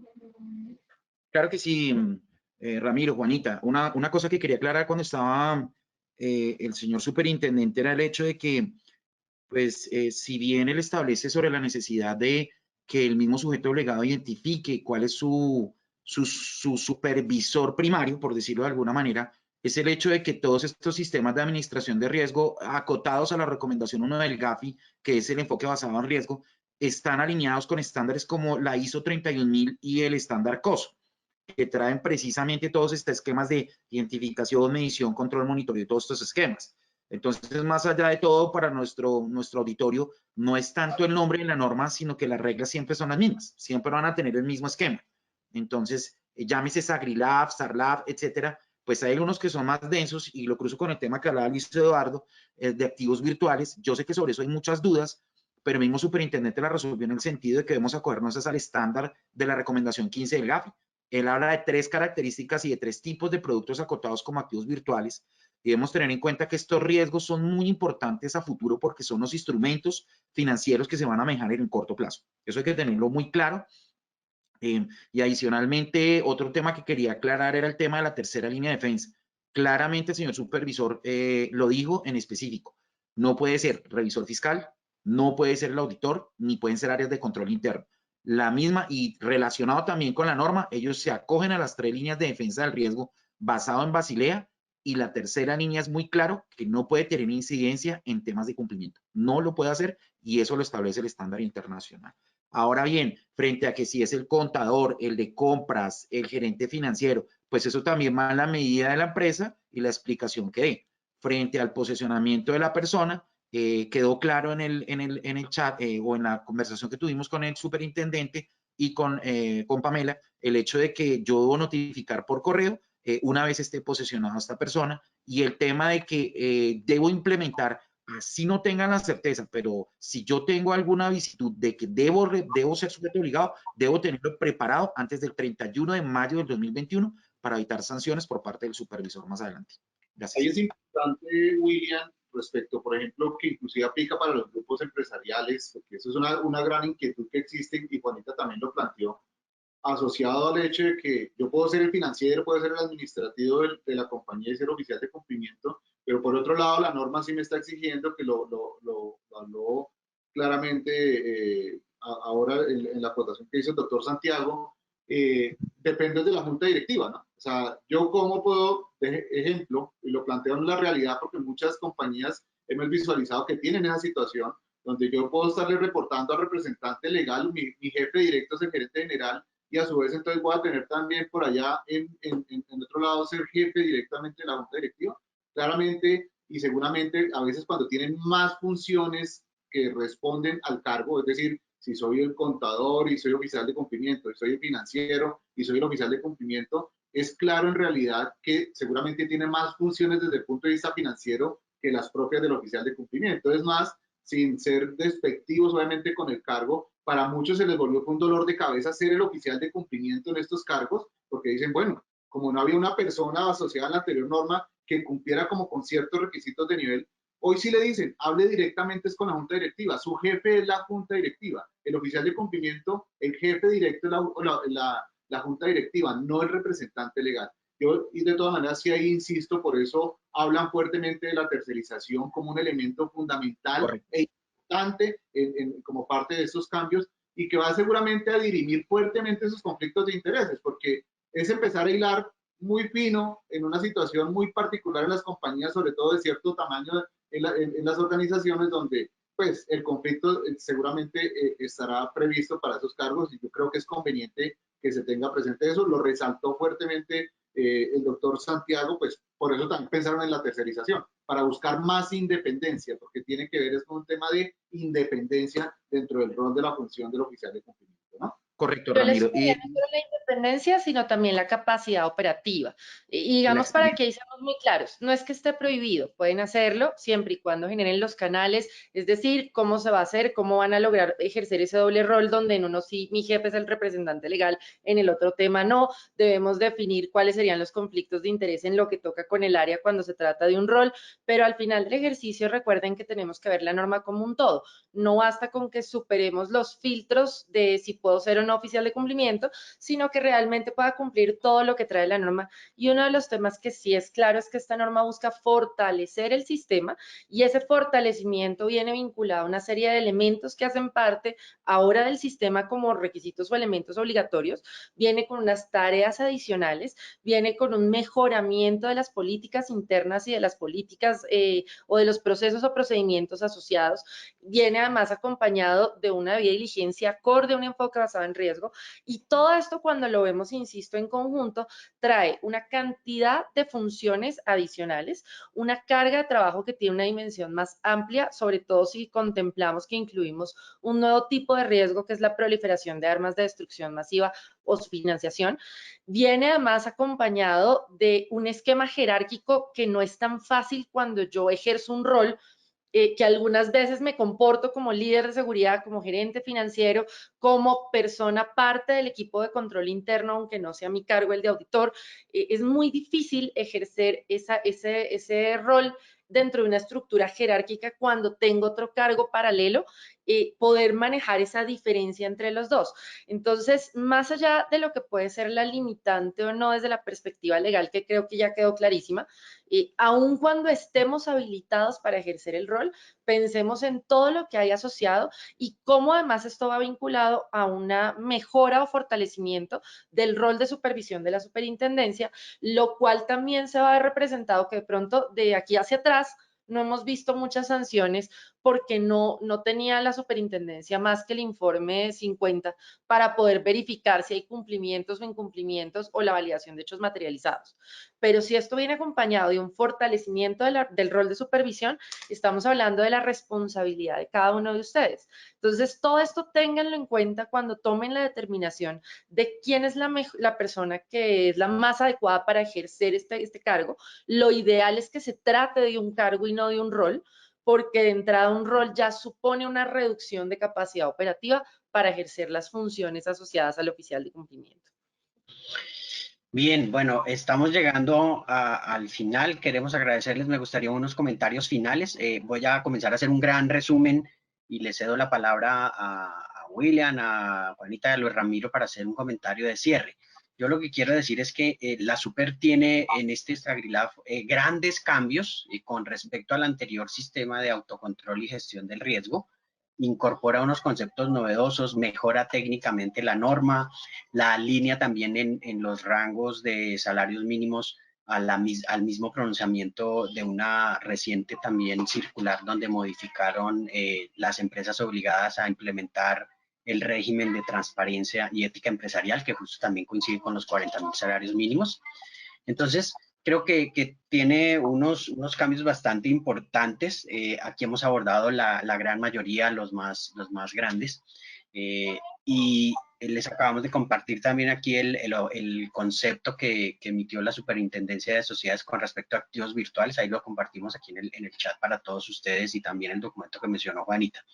Entonces me gustaría un comentario final para ir cerrando. Sé que algo, bueno, algo importante, nosotros les vamos a compartir también, iniciamos un curso corto de 20 horas a partir del 15 de febrero para quienes estén interesados. Es un curso de 20 horas para acompañar ese procedimiento de implementación o de fortalecimiento. Quienes estén interesados van a recibir la información a través de sus correos electrónicos. Comencemos con William. Un comentario final de cierre, por favor. Luego Juanita y Luis Ramiro. Gracias por cederme la palabra, Luis Eduardo. No, recalcar lo que tú ya vienes diciendo, el hecho de que este tema de sistemas de administración de riesgo en prevención de lavado de activos, financiación del terrorismo y financiamiento de armas de proliferación y destrucción masiva cada vez son más técnicos, lo que va a requerir cada vez más que haya una profesionalización y una participación más importante del miembro de la compañía que adopte este cargo de oficial de cumplimiento dentro de la organización. Eso es muy claro. Yo sugeriría que ese cargo no fuera exclusivo y la norma está invitando a eso, pero me parece muy interesante la apertura que está haciendo la tercerización del cargo para que ustedes y sus empresas tengan un grupo de expertos que permita mitigar estos delitos. Otro tema que habló él, que no debemos dejar atrás, es el tema de financiamiento de armas de proliferación y destrucción masiva. Nosotros tenemos muchos artículos en la firma. Hace poco publicamos un artículo sobre qué es eso, porque hay mucha gente que no entiende en qué consiste la recomendación 7 del GAFI, qué son los activos virtuales, qué es el tema de la diligencia, tal y como lo comentó Juanita. Y desde la organización estamos abiertos a recibir estas inquietudes y tal como lo comentaba el doctor Luis Ramiro, pues le daremos un documento en el cual al final de esto le daremos las respuestas y estaremos en el acompañamiento a este sistema, que más allá de todo es un sistema que busca generar una economía creciente y el desarrollo de empresas legales y pues con buen desarrollo para el país, para Colombia. Muchas gracias. ¿Sigo yo?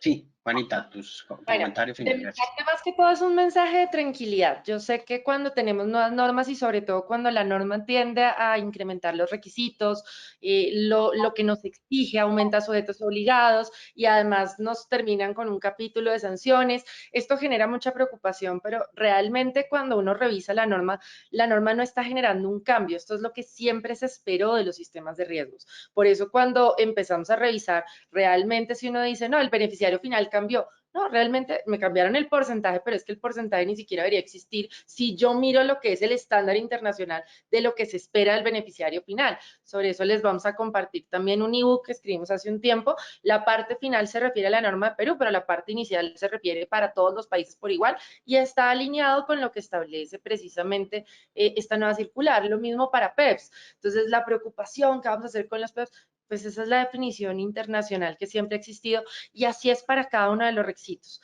Realmente lo que está buscando esta norma es corregir errores, facilitar o decir un poco más claro qué hacer, es decir, esto por el contrario nos debería facilitar el trabajo, abre puertas que antes estaban cerradas en los términos de lo que estamos hablando, un sistema de diligencia diferenciado nos facilita el trabajo, no nos lo dificulta, el que se pueda tercerizar, el que lo podamos compartir con un grupo empresarial, son puertas que se están abriendo, pero además también que ustedes no están solos en este ejercicio.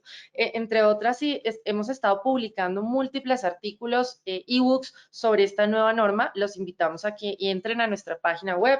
Isa, no sé si les puedes compartir también en el chat por donde ingresar a consultar todos los artículos. Algunos son nuevos a raíz de esta nueva norma. Otros son viejos porque este tema, como les digo, realmente no es un cambio frente a lo que se espera. Esto siempre debió haber sido así. Entonces van a encontrar artículos anteriores que les van a servir para este ejercicio e incluso uno de los documentos que les queremos entregar como parte de este ejercicio, lo que pasa es que queríamos complementar con lo que surgiera en el webinar, pero entre hoy y mañana ya lo tienen.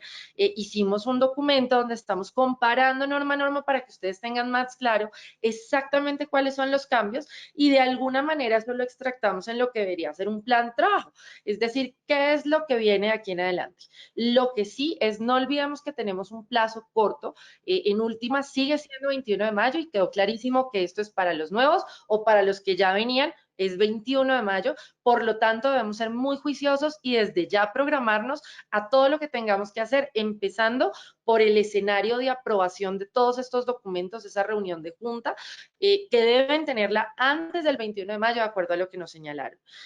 No resta sino decirles que igual cuentan con nosotros. Ustedes saben que parte de nuestro lema comercial es que somos sus aliados estratégicos en gestión de riesgos. Nos hemos venido reuniendo con varios de ustedes. Aquí estamos con ustedes para apoyarlos, no solo a través de la generación de espacios como este, también la generación de conocimientos, artículos, ebooks, el curso que les mencionó Luis Eduardo. Por supuesto, también tenemos un portafolio de productos que se alinea con este tema, es decir, estamos brindando acompañamiento para la implementación, estamos acompañando al oficial de cumplimiento, fungiendo como oficial de cumplimiento, pero más allá de todo esto es que sepan, insisto, que no están solos, aquí estamos para apoyarlos y continuar siendo sus aliados en gestión de riesgos. Muchas gracias. Juanita, la norma es 31 de mayo, es 31 de mayo. 31.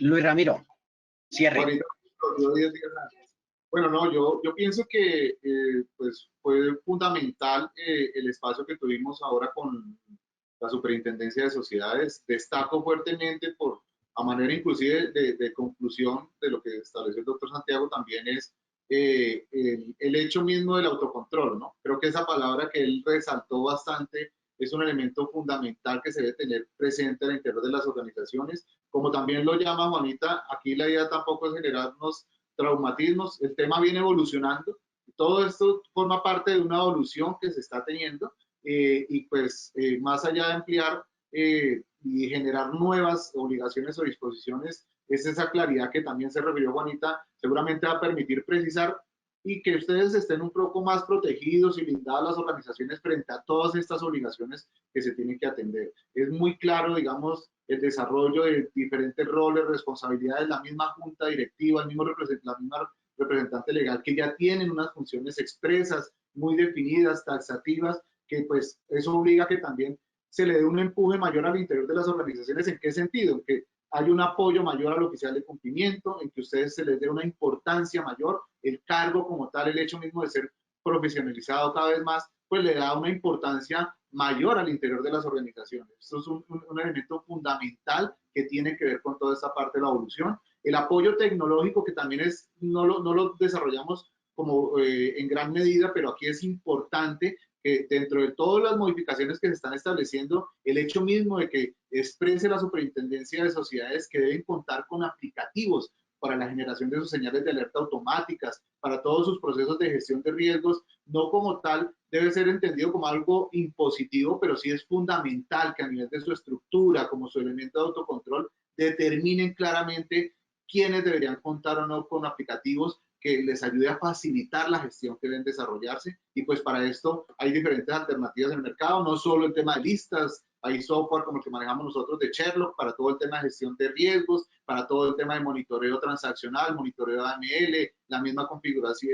diseño de sus modelos de segmentación, la misma configuración de las señales de alerta automáticas. Es decir, aquí también no bien la tecnología como un elemento relevante e importante en su sistema de gestión de riesgos. Y bueno, agradecerles porque tuvimos un tope bastante alto de participantes, creo que llegamos a los 980 participantes. Muchas gracias por la participación masiva y la colaboración y ese sentido de fidelidad que permanentemente nos acompañan de cada una de las compañías y esperamos haber generado un aporte importante. Como mencionamos, vamos a publicar las principales preguntas que tuvimos y las respuestas como un elemento de guía para cada uno de ustedes. Agradecerles infinitamente a cada uno de ustedes y pues bueno, que tengan un grandioso día. No sé si hay algo más, Luis Eduardo, para cierre.